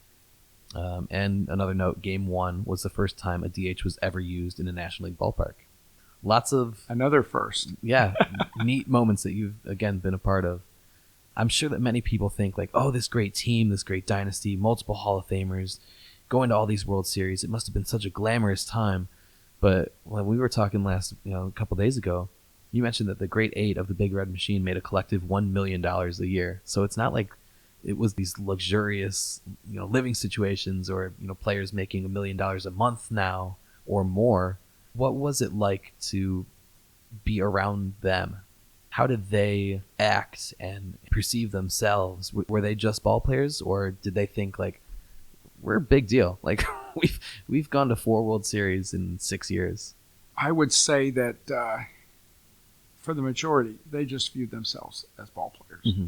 Now, you're getting all the accolades from the national media. Mm-hmm. ESPN's not here yet, Not so quite. you don't have the 24/7 coverage. Yeah. I often wondered how this team would be viewed from a historical standpoint if ESPN would have started 10 years earlier. Yeah. But they just came in, and it was their job. I mean, Pete had, to use Pete as an example, he had personal goals. Mm-hmm. He wanted to get 200 hits. He wanted to walk 100 times. He wanted to score 100 runs. He said, by doing that, I know the guys behind me are going to knock me in, Mm-hmm. and we're going to win. Mm-hmm. So it was all a collective. Again, we go back to the culture that's set by Bob Howsam and Sparky Anderson. Mm-hmm. And it was just like, as great as these ball players were, when you collectively put them together, they're even better than their individual accolades are. But, this was back in a time when players used to have off-season jobs to make ends meet, for maybe not for Pete Rose or, guys like that, but 23rd, 24th, 25th man on the roster, you're working in the off-season and you need spring training to get back into baseball shape. Exactly. What do you think has changed besides the money? Players' mentalities about playing baseball? I think and again, I'm just speaking from what I've heard because I don't have the relationships down there now, and I haven't for many years. But I don't envision players sitting in the clubhouse after the game with a beer in their hand, talking about baseball for 2 and 3 hours after the game ended, because they're all going their separate ways because they're almost like all little corporations. Mm-hmm. That's not to say that's bad. That's just the sign of the times. Mm-hmm. So I'm wondering if, because even when you compare the 70s to like what they call the golden age of baseball, which was supposedly the 40s and the 50s, when players would actually ride the trains with the fans into the ballparks and the stadiums, it's just a progression of how times have changed. So I don't dispute that they certainly work hard at their craft. And the players have gotten faster and bigger. But there's no doubt in my mind that the great teams of the past could compete with any team today because of it's not like basketball or football where if you're bigger than the guy, you can kind of wear him down. Right. Baseball's not that way. Right. That's what makes baseball such a great sport. And to me, I think it's the one sport where you can compare eras. If you look at the 1960s Boston Celtics, they were a great team for that time. But if you put them on the court against a bad basketball team now, the Chicago Bulls, the Bulls are going to run them out of the gym 99 times out of 100. The size, the weight, athleticism, the shooting. Yes. You didn't need to practice shooting from 30 feet out back then because the three-pointer wasn't a thing. And now these guys are draining shots from 30 feet out like it's not a problem. Yeah. You can't compare the eras. And in baseball, you can. And you can look at a guy and say, he hit 336 or he hit, 48 home runs. You have a pretty good idea of what that means today. Right. There's been a tremendous amount of changes over how players celebrate. Some I'm okay with. Some might take exception to. That's what it is. Yeah. It's a sport. Right. I mean, it's crazy to go back and watch Roger Maris crossing home plate after his 61st home run of the season in 1961. And he just shakes the guy's hand and keeps running to the dugout. Like, the fanfare that would happen today if somebody hit 74 home runs and broke Barry Bonds' record, it would be a hell of a lot more than a handshake. Yes. Yeah. When we spoke on the phone earlier this week, you said that after the initial awe of working in the clubhouse wore off, it was just like going to work every day, just doing a job. But you realize that you've had the best seat in the house for literally some of the most iconic moments in the history of baseball, right? Yes, I do. Yeah. Yes. Okay. I appreciate that more today than I did back when it was happening. Yeah. Absolutely. Hopefully I've gotten a little bit wiser as I've gotten older, maybe. Although a lot of people would dispute that. It's funny because, you said that those memories of the experiences are better than what the experiences were at the time. And I think that's a pretty good metaphor for life where, nobody realizes what the good old days were while you're living through them. It's only looking back that you're like, oh yeah, that was pretty cool. Yeah, absolutely. Memories and life experiences, they certainly appreciate with time. Mm-hmm. Whereas I don't think they depreciate whatsoever as other things do. And I'm sure there were a lot of moments during your tenure when you had to pinch yourself or you took a step back in the moment and you're like, I can't believe this is my life, or I can't believe this is happening. When was the first time you remember thinking like, okay, this isn't a dream, this is really my life?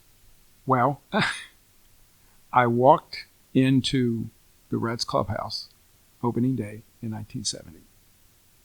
And I kind of just stood there. And of course, very few players were in there at the time. But Pete was in there. Or he had just gotten in there or something. Mm-hmm. And he said, Brownie, we didn't pay you to stand around here. Get to work.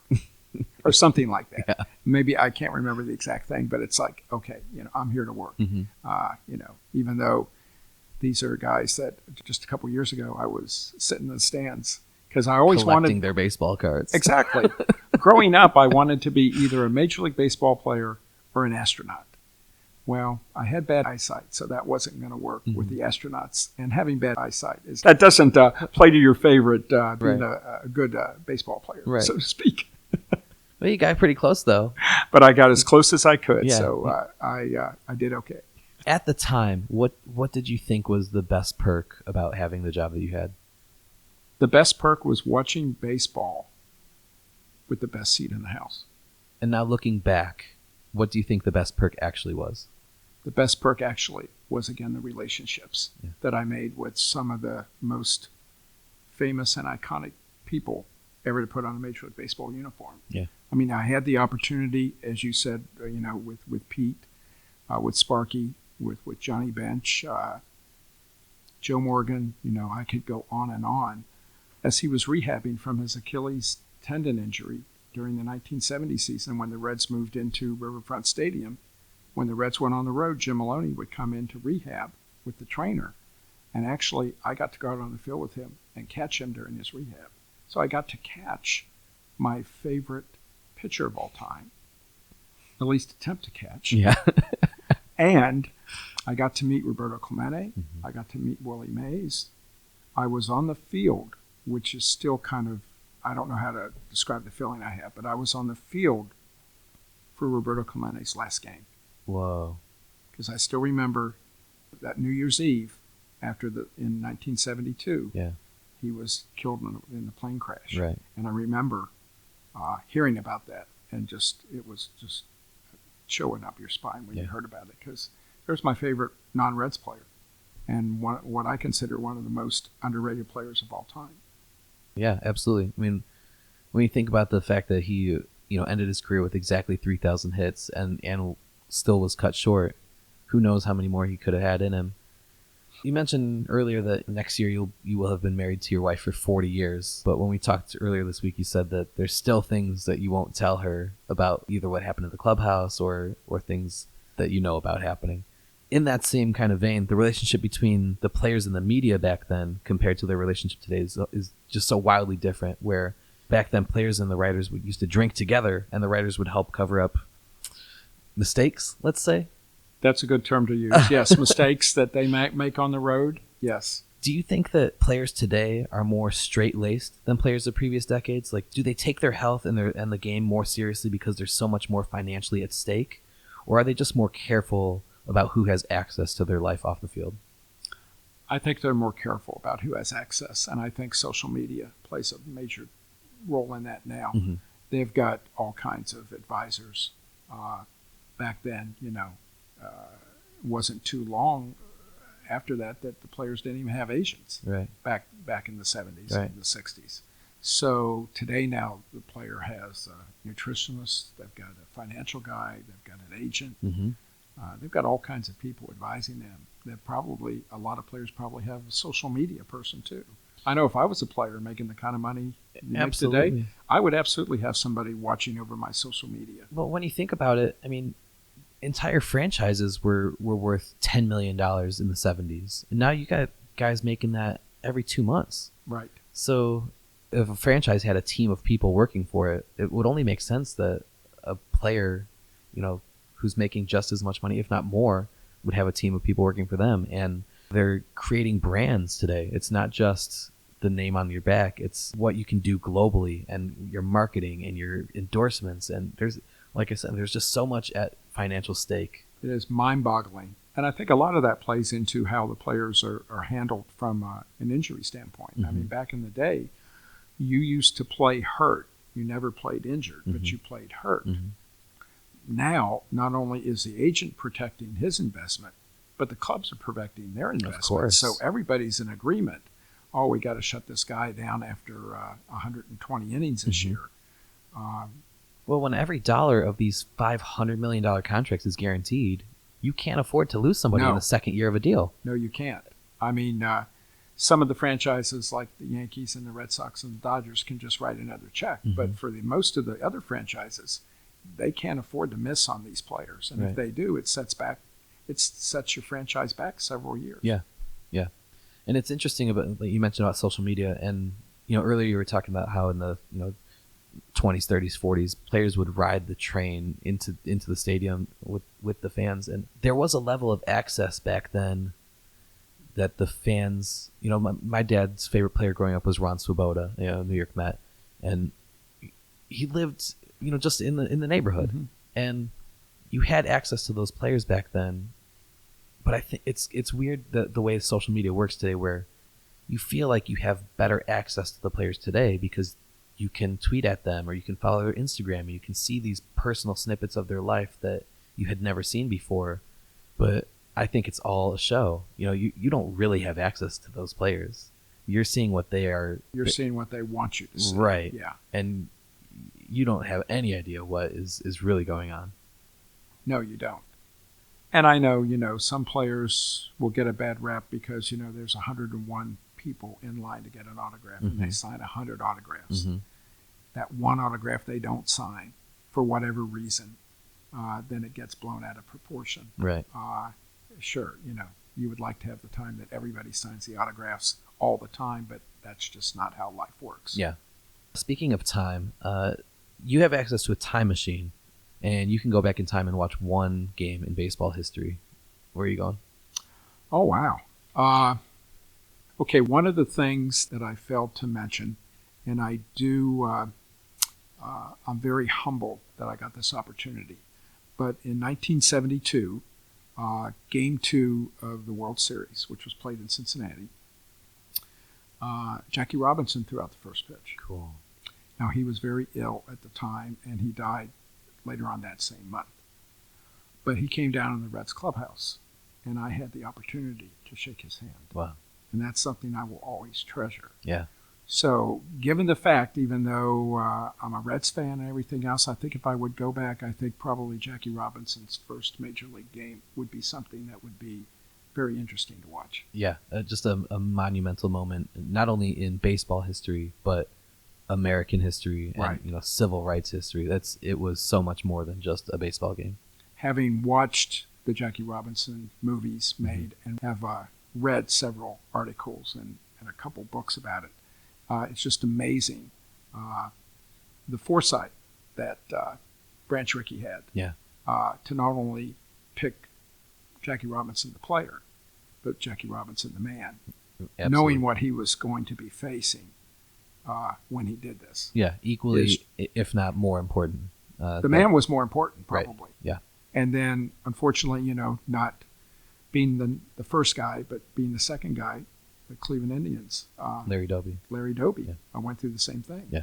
So I think it would be Jackie. That totally off the cuff, but Jackie Robinson's first Major League game would be cool to watch. Well, those are normally the right answers. It's the one that immediately comes to your mind. And I have a personal story to back that up Right. with Yeah. that I treasure. Yeah. Again, being in the right place at the right time. Yeah. What do you think made Riverfront Stadium unique? Riverfront Stadium as a stadium, was pretty sterile. Didn't have the terrace of Crosley Field. It didn't have the charm of Great American Ballpark now, of all the extras that you can provide. What made Riverfront Stadium endeared to the memories of the Reds fans, and because the 90% of my experience came at Riverfront Stadium, is the great teams of the 1970s. I mean, when you consider how dominant that team was in the 1970s, even in the years that they didn't win the World Series, it's pretty incredible. So I think those teams during that decade is what made Riverfront Stadium. So it was less the stadium itself and more all of the dominance that happened inside of it? Yeah, all the great memories that the fans have, whether it's remembering Hal King's pinch hit home run in the 1973 season, I believe it was, that was a turning point for the Reds season, to, later on in the 80s, Tom Browning's perfect game. Yeah. Which I will claim I was not at. I missed that, even though probably 10 million people will tell you they were at the game. Right. But Right. We're gonna play some word association now, okay? Okay. So I'm gonna say some words or some names, and you tell me the first thing that comes to your mind. Right? Okay. Big Red Machine. The best. World Series. Classic. Johnny Bench. The greatest ever. Pete Rose. Relentless. And attention to detail. Yeah. I gotta ask. I mean, I'm from the Shoeless Joe Jackson Museum. You're a Pete Rose guy. Do you think Pete belongs in the Hall of Fame?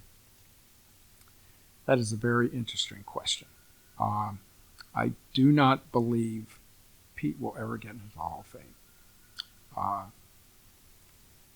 But if you've got other people in the Hall of Fame that have done other things, then maybe you should expand it. And this is something I've changed. When Pete first got thrown out of baseball, if you will, a lifetime ban, I thought this is a travesty.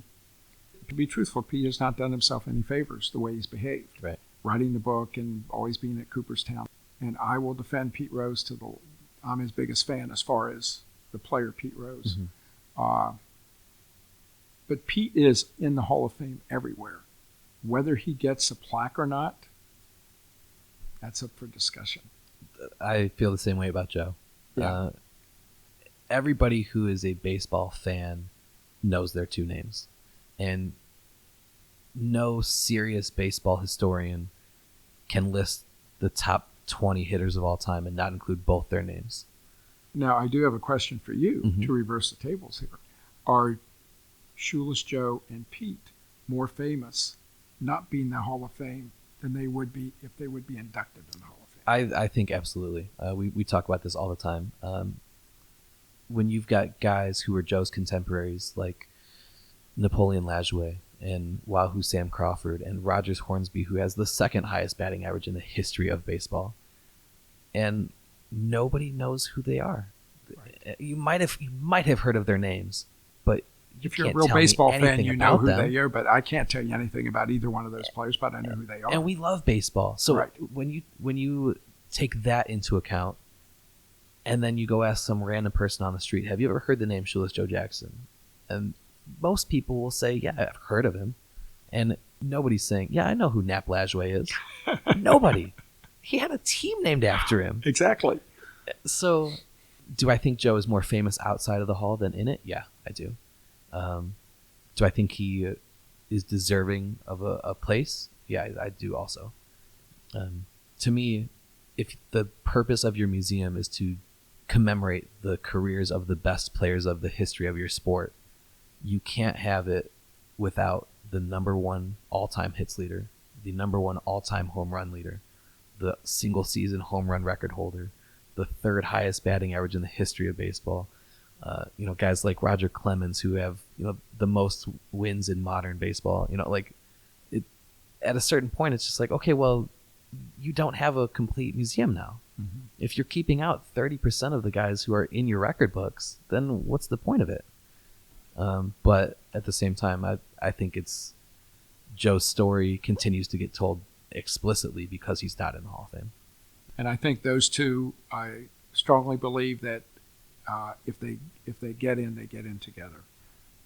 That at some point, maybe not the current commissioner, but maybe a future commissioner will say, it's time to put them both in, and they'll be put in together. I think one doesn't get in without the other. I tend to agree with that. Yeah. All right, back to some word association. Joe Morgan. Spark plug. Tony Perez. Clutch. George Foster. Quiet assassin. Good one. Sparky Anderson. The skipper, the leader, the captain. Yeah. Marge Schott.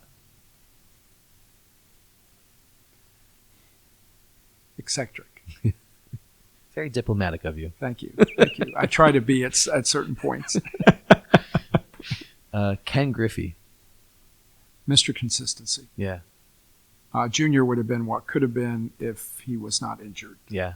late in his career. And Because I truly believe he would have been the one to break Aaron's record. I think he would have definitely given it a shot. Yeah. And to think that he still hit 600 home runs, missing all those games with the wrist injuries, the hamstring injuries, And playing all those games on AstroTurf took a toll on his body after he came to Cincinnati. Absolutely. And unfortunately, the Reds did not get to see Yeah.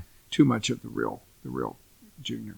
Junior was born in November of 1969, so you were around up until 75, and then a little later in the decade also. Do you remember? I remember these kids in the clubhouse Yeah. running around like little kids, and you'd play with them and you'd entertain them, and they would just be, because the Reds I can't remember when they stopped it, but they had the father-son's game, which is always funny. I do have memories of Pete Jr., Tony's kid, who's now on TV now and maybe interviewing for a managerial job, I've heard. Mm-hmm. So, I do remember those kids as little kids. Yeah, that's cool. What's the best thing about the game of baseball to you? The history of it that gets passed down from generation to generation. Major League Baseball, and baseball in general, is America's pastime. And as you mentioned before, the historical that you can go back in history. Nobody goes back in history in any other sports.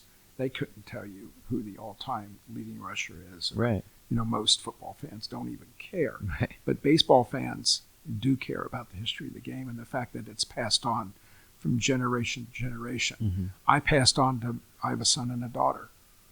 My son worked for the Reds. My daughter did not work for the Reds, but that's okay.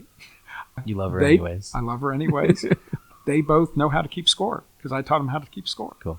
And they would be able to keep score today if they needed to. Yeah. So. Yeah, like you mentioned about people caring about the numbers, and to me, about baseball, like I can tell a baseball fan the number 56, and they know I'm talking about a hitting streak that happened in 1941. Right. Some of these numbers, or the career numbers, like 714 mattered for so long, and then 756, and all the numbers themselves have reverence, and that doesn't happen in any other sport. Nobody knows how many points Kareem Abdul-Jabbar has, and most people don't know that he's got the most. Right. Everybody knows who the career home run record leader is. To me, I'm not sure why that is, but it is. That's always been something special about baseball to me. Yeah, baseball fans know that Nolan Ryan threw 7 no-hitters. Nolan Ryan has more strikeouts than anybody else by a large margin. Right. They know all these stats. Right. And the stats the only stats, that mean anything as far as in football today are how your fantasy team did last week. Right. Yeah, and everybody's playing a different fantasy league where you might have scored 26.4 points in one league and 29.3 in another. So even those stats aren't the same from player to player. It's, right. It's all just meaningless. But yeah, I think the history of the game and just what it brings from father to son and father to daughter throughout the generations, it's been repeated time and time again. Yeah. And mother too. Let me put in because my wife would be upset if I didn't include her. And we wouldn't even be standing here talking if it weren't for your mother. So That's right. Mothers play a huge role in baseball, driving their kids to practice and helping and just being supportive. So yeah. At the beginning of the interview, I asked you to name 5 numbers for me, and they're coming into play now. I've got a segment called Quick Pitch, basically a lightning round segment, so you don't need to elaborate on answers unless you feel like something warrants it. But the first number you said to me is number 7. Question number 7 I've got here is, where do you like to sit when you go to games? Besides, on a stool on the field. Oh, okay. Now that's where I'd like to sit. But given the fact that that's not available to me, I like to sit behind home plate. Yeah. Yeah, I like. To me, nothing is more exciting than a 1-0 pitcher's duel. Now I know we have probably a pitcher's duel with 20 pitchers on each team who have thrown in that game, but I go back to the old Like my first game, Jim Maloney and Juan Marichal. They both pitched. There wasn't a relief pitcher in the game. Yeah. There's that story about that one game between the Giants and the Braves where Warren Spahn and Juan Marichal pitched like 16 innings. It was each. a 16-inning game. Yeah. And the story goes that in the top of the inning, the Giants were going to take the field, and Willie Mays went up to Juan Marichal and said, "Get me through this inning. I'm coming up to bat in the bottom. I'll win the game for us." And he got him out of the inning, and Willie hit a game-winning home run. That's amazing. So, yeah, I mean, you couldn't imagine a pitcher throwing 16 innings. No, you couldn't. 6 innings is like, oh, that's a great game. Right. By the time they were through the second lineup, they're looking in the dugout going, okay, pull me out of here. Right. Another thing that I've heard with that game was the Giants manager at one point wanted to take Juan Marichal out of the game, maybe in the 13th or 14th inning. Mm-hmm. And he pointed over the other dugout and said, "See that guy over there? He's over 40 years old. I'm not coming out till he's coming out." I've heard that too. And, I don't think that mentality doesn't exist today. Right. Aside from a few, Justin Verlander has that, but he's a veteran. He's been around for a long time. It doesn't exist with the younger players. I think the players themselves get a bad rap a lot about, oh, they're soft and they're this and they're that.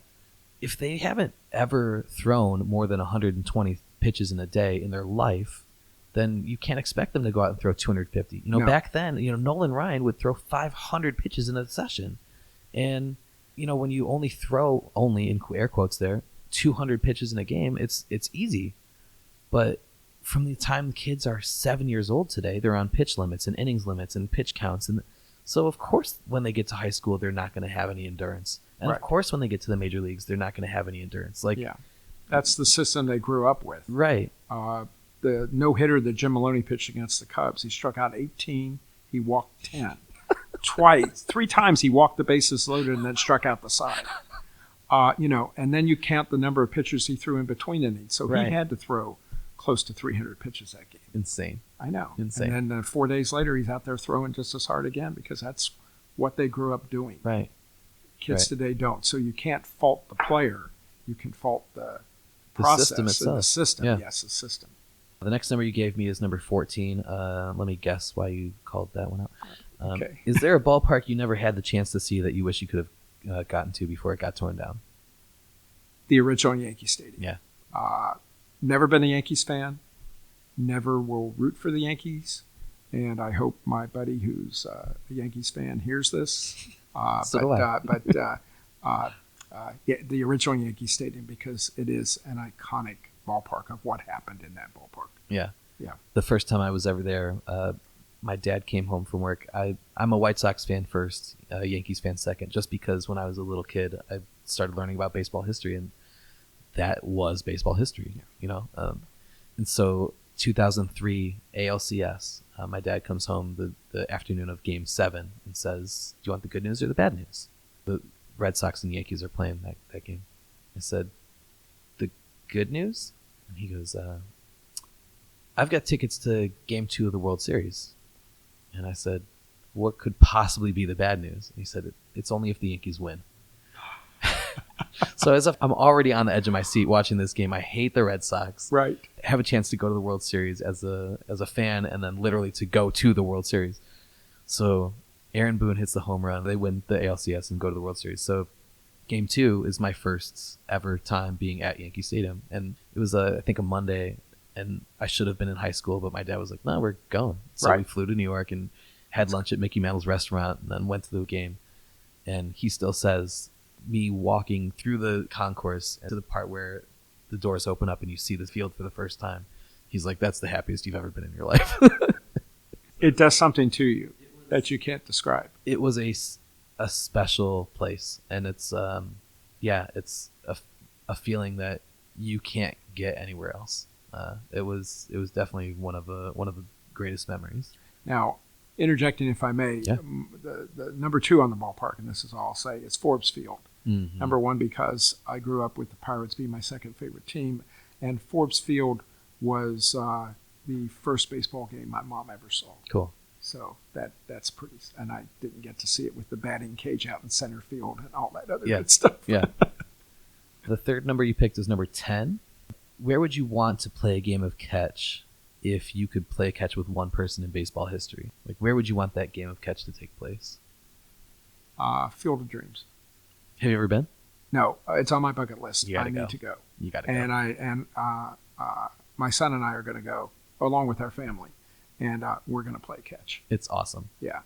Yeah. I've been many times. I live in Chicago. Going to be in Greenville soon, but it's just about a 3-hour drive for me. So I understand that you're 5-6 hours east, so it's a little bit further, but it is well worth the trip. Because due to my parents getting divorced, I never played catch with my dad. Yeah. But playing catch with my son on the Field of Dreams would be something special. Yeah, absolutely. Yeah. The next number you picked was number 24. What are your favorite uniforms in baseball history? I will have to say I do like the Yankees' classic uniforms. You have to say they look really nice. Mm-hmm. The Reds just went through a season where they had a lot of their uniforms. Yeah. And there's been a lot of uniforms changed. What did you think of like that? Not only the fact that they did it, but were you a fan of most of the uniforms? Because I think they wore 15 different uniforms. They wore 15 different from their 150 uniforms. years. Yes. I was a fan of it. I Yeah. thought it was a nice touch to honor the history of some of the teams and some of the uniforms. The ones were worn in the 30s, I think the mid-30s, which had the majority blue and red. Yes. They were those. really nice looking, and Yeah. generally speaking, I'm not a fan of adding colors. Like, I'm not a big fan of having the black hats. Black can be An accent color. an accent color, Yeah. but the Reds are red and white. Yeah. The Big Red Machine uniforms are classic in Yeah. my mind. But that blue and red uniform from the 30s was really good looking. Yeah, that was my favorite one too. Yeah.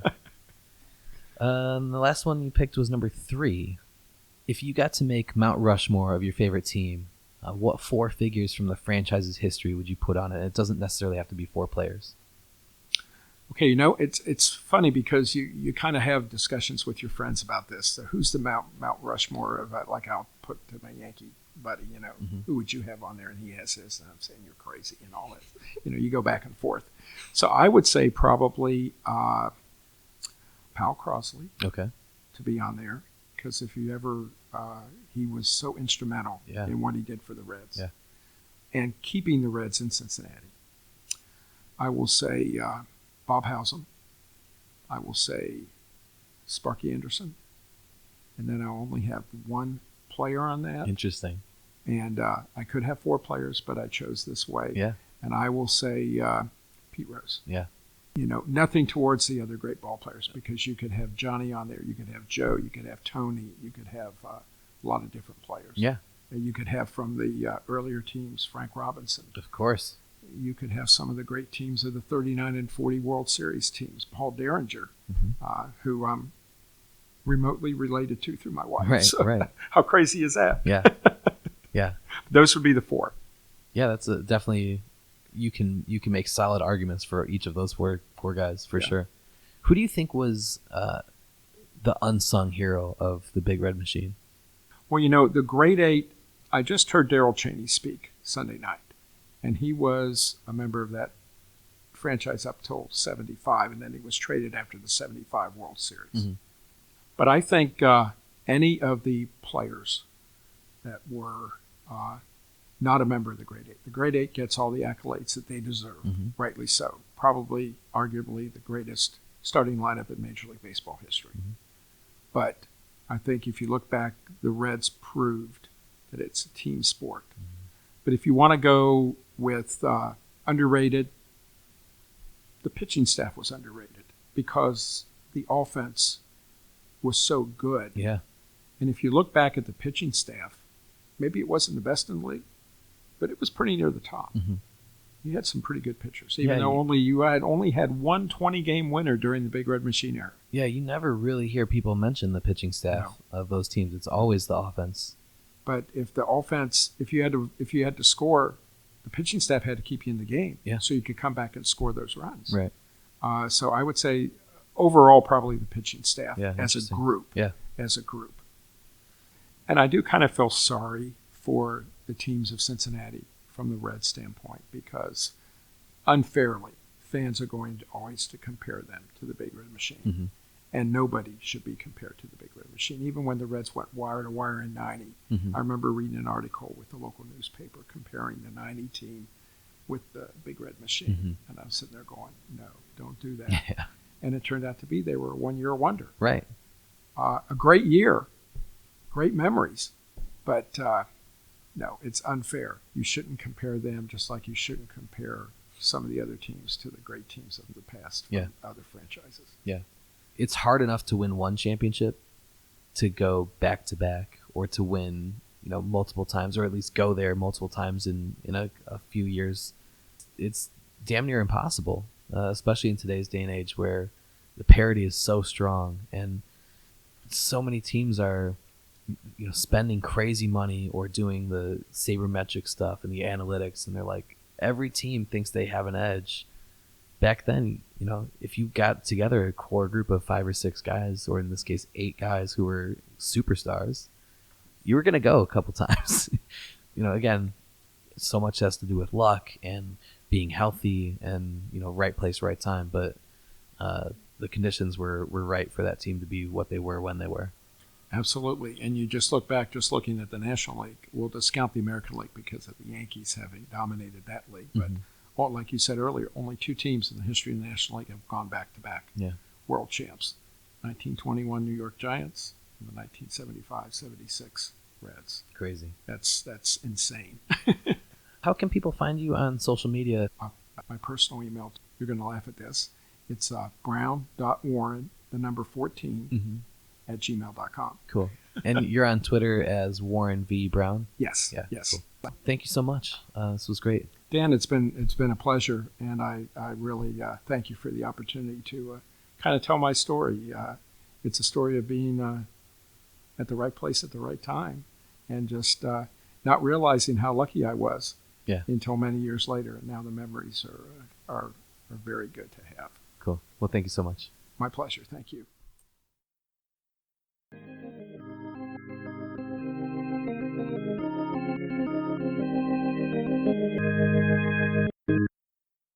All right, now it's time for a segment called What'd You Think, Mom?, where we talk to my mom who just listened to the interview with me, and we ask her what she thinks. This is my real, actual mom. Her name is Lori, but I've always just called her Mom. Can you say something to prove? No. Wait. We gotta start over. I didn't even think about that part. Wait, give me something. I'm not ready. I'm leaving this in. Okay. Yeah. Do you have something good, or are you just... No. Okay, I'm ready. All right, now it's time for a segment called What'd You Think, Mom?, where we talk to my mom who just listened to the interview with me, and we ask her what she thinks.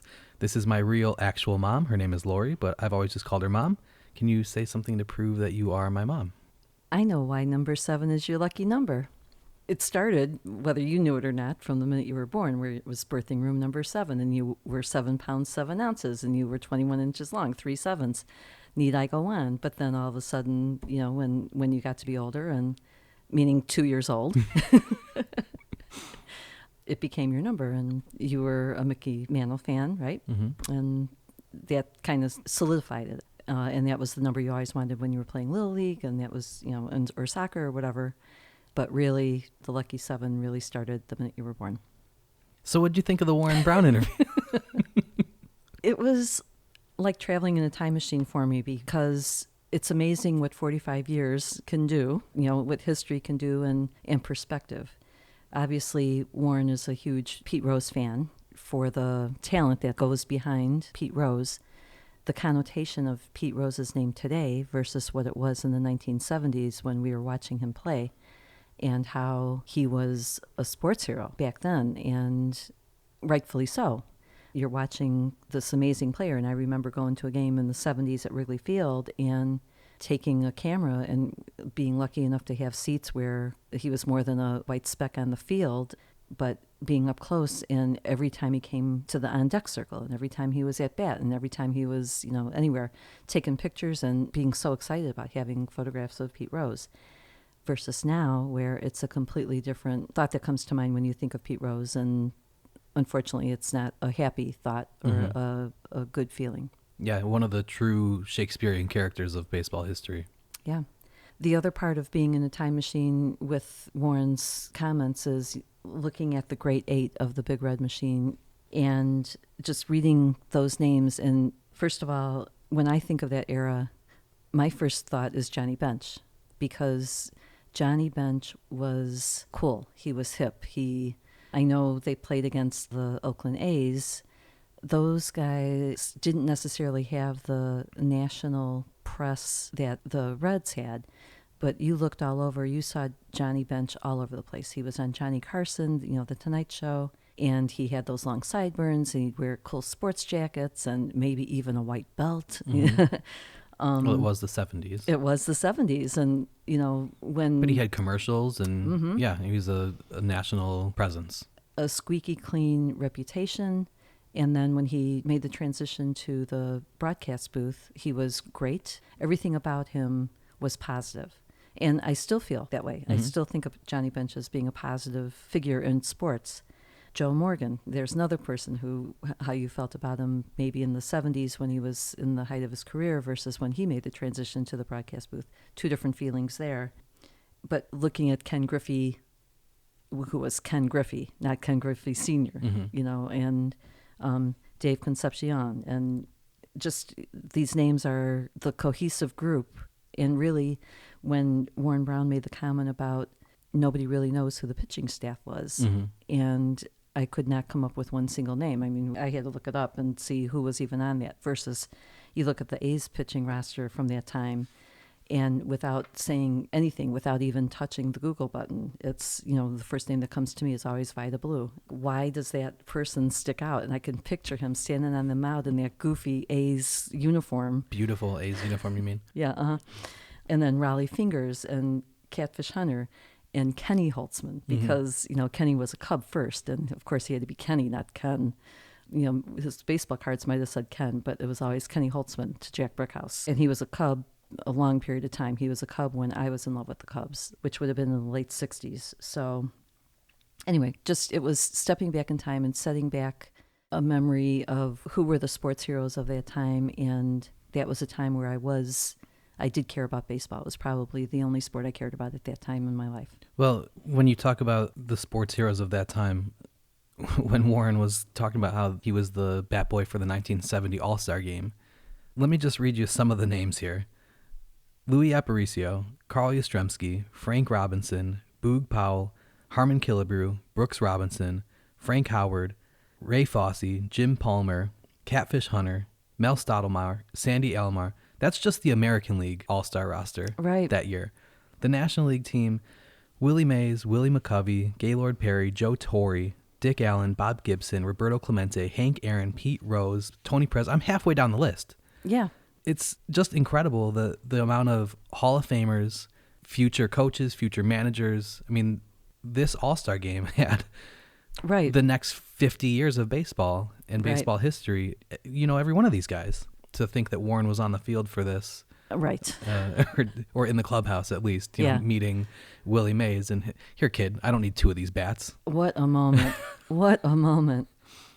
Yeah, the list you just read, it's hard to believe that those players were in their prime during my lifetime. Those names, some of them sound like Mel Stottlemyre. How often does that name come up? But he was the pitching coach for the Yankees. Right. No, I know. But you don't think of him as being a player. But we talk about this in music a lot, where if you listen to a radio station that plays songs from the 50s or the 60s, and to think that like those songs are 60 or 70 years old, right? We still know them, and they're still prevalent in our society, and like people use them on commercials. And I don't think that music today, in 50 or 60 years, people are going to be like, oh yeah, I love that song still. Right. That's kind of the same feeling I have with Major League Baseball players is, yeah, of course we're watching Mike Trout, and some of these guys are going to be in 50 or 60 years thought of as the all-time greats. But I don't think if you look at the 2018 All-Star Game roster in the year 2070, you're going to be like, oh yeah, I know every single one of these guys. Not that the players aren't great, because they obviously are. Right. I just don't think it has that same staying power and lasting power, and I don't think baseball means as much to people today as it did in the 1960s and 70s. That's where I think you need to focus the attention, because the diffusion of attention because of 24/7 sports and all different varieties of opportunities to watch all different things and drill down. The average fan is not focused the way, summer meant baseball, and that was it. And maybe the Olympics would interfere in that. And not even average fan, just average person, because so many people were at least aware of baseball who didn't care about baseball, Right. but they knew the name Hank Aaron, they Right. knew the name Willie Mays. And I don't think the average person, necessarily knows the name Aaron Judge Right. or Giancarlo Stanton. Or again, these guys are great players and they're hitting 50 home runs a year and they play in New York, but I don't think it has that same importance to society that it used to. I totally agree. I saw it in myself as an avid fan of so many different sports, living in Chicago, moving to a southern city that their focus is at the collegiate level, and that lost my interest. And so being away from it, but now you think how many other pockets in America are this way versus the urban centers where it's wall-to-wall sports and you love it and you eat it up and you have your finger on the pulse of a lot of different sports. The world today is a completely different ball of wax.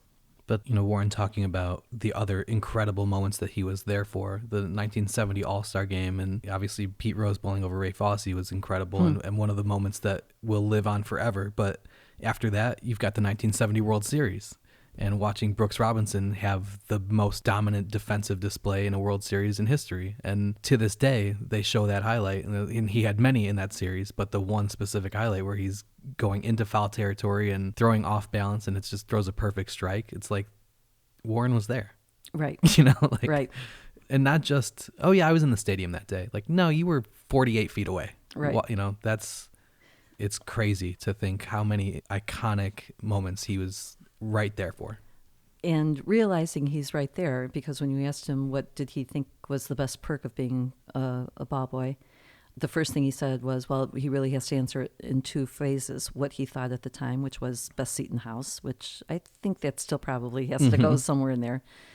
But now with the benefit of age, realizing how close he was with a lot of those players and personalities, and some that he's even maintained into adulthood and into, where he is now.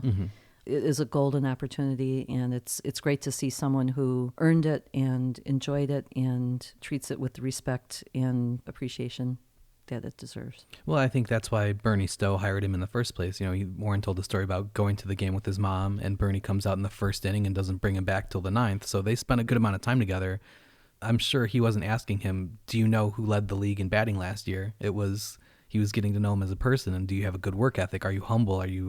When you see that, yes, Warren is all those things, that's how he got hired. And the fact that they brought him with to the 1970 World Series, and that was his first airplane ride. Right. And that's another way of being sent back into a time machine, because it wasn't common. It was very unusual for someone to get on an airplane. And I have relatives my age who have still never flown. And here he is at 16 years old getting on a plane in Ozark Airlines. That was another blast from the past. And then 18 years old going to see the Astrodome. So yeah, for him to fly from the Midwest, I'll consider Cincinnati basically the Midwest, and to go to coast, Baltimore and then Oakland, and then go down to Houston. That's a huge perk. And I can imagine how wide his eyes were, because that was a big deal. Yeah, absolutely. When he told stories about Roberto Clemente, he was like, oh, that was my favorite non-Reds player. And then to be able to get so close to him, he was at the 70 All-Star Game and the 72 NLCS, and knowing after the fact then, obviously, that you saw his last game, a time and place thing where Warren seemed to be at the right place at the right time, many different times in his life and career. Right. He has a lot of moments that would be fantasy moments for thousands of baseball fans. I wanted to talk a little bit about Pete Rose and talking about how there's a difference between talent and making the most of your talent versus good luck.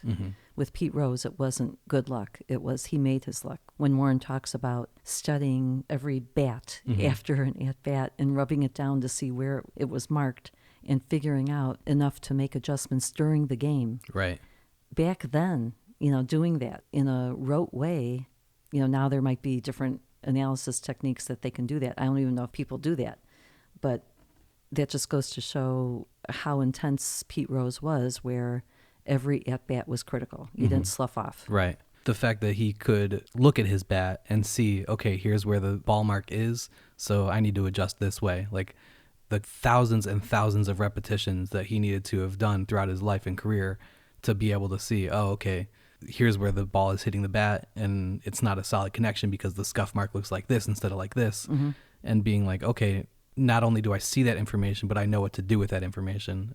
And I think that's why he stayed in baseball for as long as he did as a player and was able to accumulate the number of hits that he did. You know, there's some controversy that the last couple of years of his career as a player manager, especially, that on any other team he would have been cut, but he kept himself in the lineup because he wanted to break the record, but he was still getting hits. You know, Right. He wasn't batting .330 anymore, but he was still batting, you know, well enough to not be an embarrassment. And that's a testament to the baseball mind that he was. Some other things that just seem so crazy now would be what were the field conditions and life with players then. And when he talked about Crosley Field and how you had to walk through the stands to and from after the game to get to the field, and how, oh my God, can you imagine that right now? Well, there were a handful of ballparks that used to be that way. The players at a certain point were like, hey, if you're building a new stadium, We have Do you we have think- an idea. do you think you could maybe make us a private hallway? Or in the 1930s and 40s, he was talking about the players taking the trains to the ballparks along with the fans. Oh yeah, not going to happen right now. Sometimes it's dangerous moving it to the basketball arena when the players come out from the locker room and they come through that tunnel. Even that can sometimes be a dangerous situation, let alone taking a taking the L or taking the subway from Manhattan to the Bronx. And then working conditions about AstroTurf and how when it first came out and they had to figure out, I'm sure there are still adjustments that players have to make when they're playing on AstroTurf versus grass, but when he talked about if you had regular metal spikes, the AstroTurf field would be so hot that your bottom of your feet would actually get burned. So they had to use some special insole. At what point, like, do they figure that out? Like Game one. But the cabbage leaves under the hat, that's something I've never heard before. And I want to know who made those cabbage runs. Yeah. So you have rubbing alcohol as a weird line item, and then you have cabbage, produce as a weird line item. When you start the season 70-30, I don't think your management's asking too many questions. Hey, whatever the hell you need to do. Cabbage? What color? Purple or green? You do whatever you need to do, Sparky. Get those guys on. Oh, man. Thinking about Riverfront Stadium, I just always picture it as being there. Of course, now it's something different again. But when I think of Riverfront Stadium, I think of the view from the blimp, because how many televised games were they playing in, especially at night? And just seeing that round stadium was such a cool visual from the Goodyear blimp. And that's what I always associate when I think of Riverfront Stadium. Yeah, interesting. One other thing you talked about was the 1970 World Series, Game 1, the Jackson 5 sang the national anthem. Michael Jackson was 12 years old. And he had already been doing this for 4 years. Longer. Yeah. Because I think he got, when they were already on national television, he was maybe 5 or 6 at most. I would say 4 or 5 even. So here he is. He's the ripe age of 12, and they're singing the national anthem for a worldwide audience. That's kind of cool to think of. And again, just setting back and just my perspective of remembering all these people and remembering these moments, because I was watching it as well, and how it's, God, 50 years already, and it's sobering, to say the least. Yeah, at the start of this segment, you said 45 years, and I didn't correct you, but it's been 50.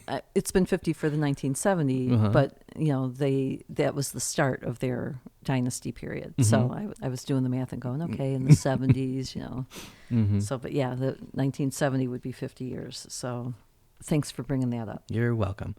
The other cool thing was he gets called into the office of the players rep, and he has that call come in twice, and both times it's because he's voted a quarter of a share of the World Series pot.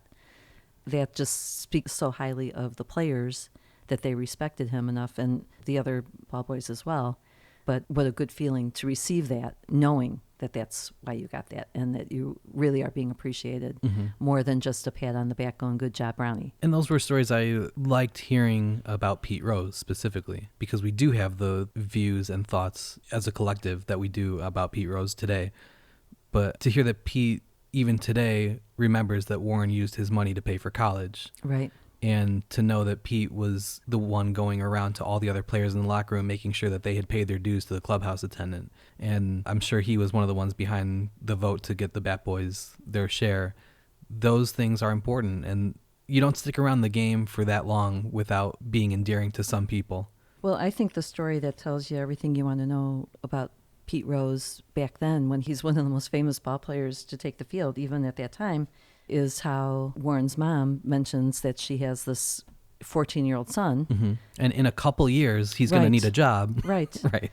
And Pete goes to Vietnam on the USO tour, which already says a lot about him, because that wasn't a glamorous gig.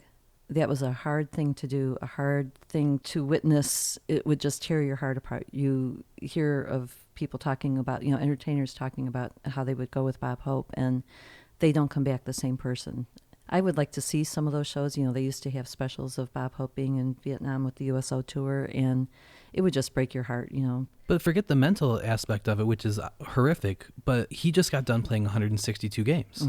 And so now you're going to ask me to give up at least a week of my off season when, oh yeah, by the way, I still need to have another job because I'm not making $48 million a year. Right. It was a sacrifice back then to go over and do that. Right. So anyway, so she talks to him before he goes, and he says, I'll give you a call when I get back. And it's like, yeah, okay, thanks. But he does. And that tells you a lot of what you need to know about him, at least how he was then. He was the real deal then. Well, I'd just like to know, because they had just spent 2 weeks together giving shots every day to him. And I wonder at what point in those 2 weeks she asked him, because if it was the last day, then he could have just blown her off. But if it was day 10 and he knew he had to come back 4 more times. Yeah. Or was the needle inserted yet? Right. Or held? Yeah, I'll call you. I'll call you, lady. Yeah. But no, I mean, that's 5 different examples right there of Pete Rose being a genuine stand-up dude, at least in Warren's perspective and experience. And was he that way to everybody? Probably not. But the fact that he was to a kid he'd never met, how many kids in Cincinnati do you think would have killed to have that position? So it's not up to Pete Rose or any of the players to try and befriend these guys, because if they don't like them, they can get them kicked out, and there's a line of 1,000 guys waiting to take that spot. But they did. They had nicknames for him. It could have just been, hey, kid. Right. But no, it was Brownie. You're our guy, and we want to take you with to the Astrodome. We want to take you with to the World Series. You're our good luck charm. To any other clubhouse, it could have just been, hey, kid, or no acknowledgement at all. I've been in clubhouses where there is no acknowledgement to some people, and that sucks. Right. I'm just there doing a job too, And it's a hard job. The hours he talked about putting in, I mean, it's so not glamorous. It's hard work, and definitely want to at least get a pat on the back that someone's recognizing it and acknowledging it. It goes to Pete Rose having a fantastic reputation all around, not only for talent, but for being a good guy. And that's why when things went south, it was such a shock. And you just couldn't believe it. And when he would deny what was happening, you wanted to believe him because he was an icon. The hit king. The hit king. And he was all about baseball was his life. And you saw it every time you saw him run the bases. I can see a clip, it doesn't matter when, it's always the same intensity. And you see that grinding it out. So that added to the amazement and the shock of what turned out to be. It was interesting hearing some of the inside stories and being taken back to that exciting time when baseball was king. If you could pick any team in history to be the Bat Boy for, what year, what team? The 69 Chicago Cubs. And because I would get to be with Randy Hundley in close personal quarters, I guess. And then would you catch but then Przinsky. Yeah, So I'm always about the catchers. Thurman Munson, but Randy Hundley was the first, and then Thurman Munson, and then obviously AJ. But Carlton Fisk, so there you go. Just saying. So your dream team is just 9 catchers? Well, they have to be worthy because when AJ left the White Sox and we don't talk about his replacement. right. I remember going to some of the games afterwards, and it was like it was so depressing because the gear wasn't filled properly. Yeah, I think we were depressed for different reasons. Come on, he was fun to watch. Yeah, Right? as a baseball player, I was Well, whatever. Tomato. like I said, for different reasons. We were sad for different reasons. Love you still, AJ. All right, thanks, Mom. Yep.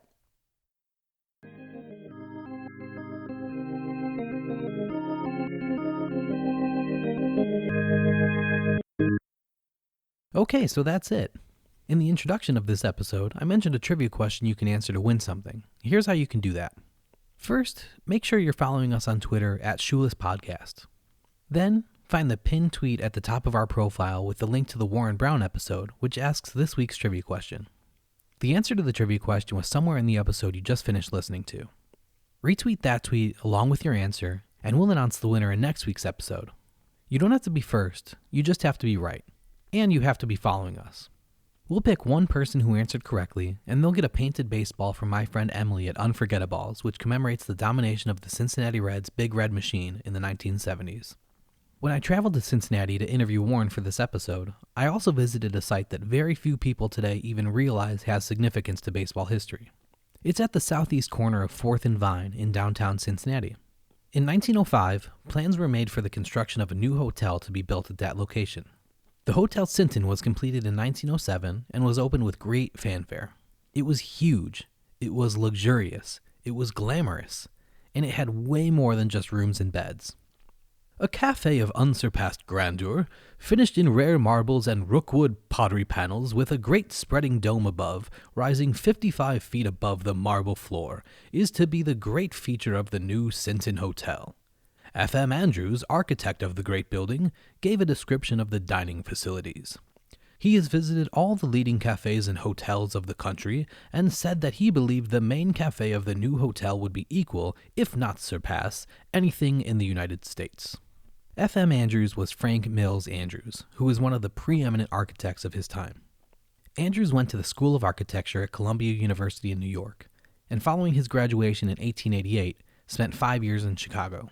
Later, he moved to New York to begin practice, and eventually opened an office in Cincinnati, which he operated from 1905 to 1908.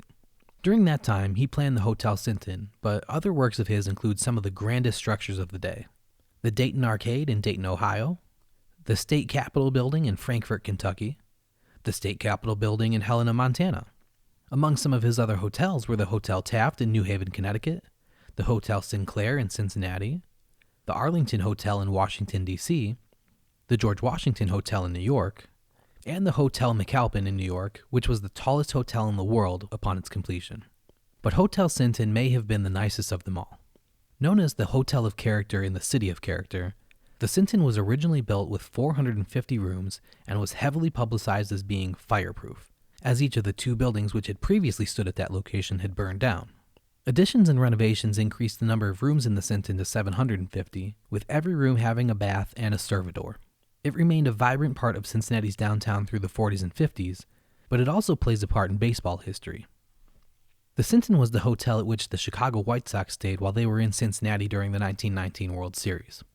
It was in that building where the players made their final agreement with each other to go through with their plan to throw the World Series. Previous meetings had been held at the Hotel Buckminster in Boston and the Ansonia in New York, but the plan was never a 100% sure thing, just a concept.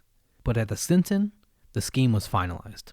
Of note here is that this throws another wrench into the whole Charles Comiskey was a cheapskate narrative. The Sinton was one of the finest hotels in the world, but the White Sox owner footed the bill to put his players up in it. There were plenty of other hotels in Cincinnati, and Comiskey could have easily cheaped out and put his players in one of them, but he didn't. In 1964, plans were made for the Sinton to be torn down and replaced with an office tower. The hotel had closed its doors due to financial problems and outstanding property taxes. That corner of downtown was seen as one of Cincinnati's prime business locations, and the city was going through a redevelopment phase. So in September of 1964, an auction was held to sell items from the Sinton. Everything from barber chairs to crystal chandeliers to luggage left from visitors. But before the auction, on September 11th, 1964, the Sinton had a farewell party. Councilman John E. Held brought up something he had noticed while standing near the entrance to the ballroom that day. All of these people are coming in, looking as if for the first time and saying, "Isn't it a shame?" Well, the Sinton came down in 1968, and now all that's left from it are a handful of newspaper articles, some postcards, and any pieces from that auction that may have survived the last 55 years. Many of those newspaper articles refer to the building as the Sinton Hotel, but everything I've seen that came directly from the hotel calls it Hotel Sinton. From letterhead to china to silver serving pieces to room keys, they all say Hotel Sinton. So whenever I talk about the hotel, that's how I refer to it. And it's reasons like this why I do the podcast and why we have the Shoeless Joe Jackson Museum. These places are important. These people are important. And their stories are important. And while buildings may not last forever, and people certainly don't, their stories can. The lessons we can learn from them can shape who we are and how we act. That's why I do what I do. If you have any questions about the Shoeless Joe Jackson Museum, about the podcast, or about anything else, you can reach out on social media or email me at shoelesspodcast@gmail.com, and I'll try to answer them in next week's episode. If you want to send in a video or audio recording of your question so I can play it on the show, that's cool too. A lot of you have rated and reviewed my baseball history in the past couple weeks, and we're really thankful for that. Boston Mike in South Carolina left a 5-star rating and said, "This podcast is top-notch. First, I could listen to Dan's voice talk baseball all day. Thorough, detailed, and well-researched. The topics are engaging and interesting. If you're a baseball fan, you will love this podcast." Thank you so much for those kind words. It's a huge help when you guys rate and review the show on whatever platform you choose to listen on. 5-star ratings help our podcast get shown on more people's suggested podcast page, which means that more people will hear our show. It just takes a couple seconds of your time, but it really helps us a lot. And of course, liking us on social media, interacting with our posts, and sharing things with your friends is great too. No matter how you choose to support us, even if it's just by listening, we appreciate you being here. Until next time, I'm Dan Wallach, and this is my baseball history.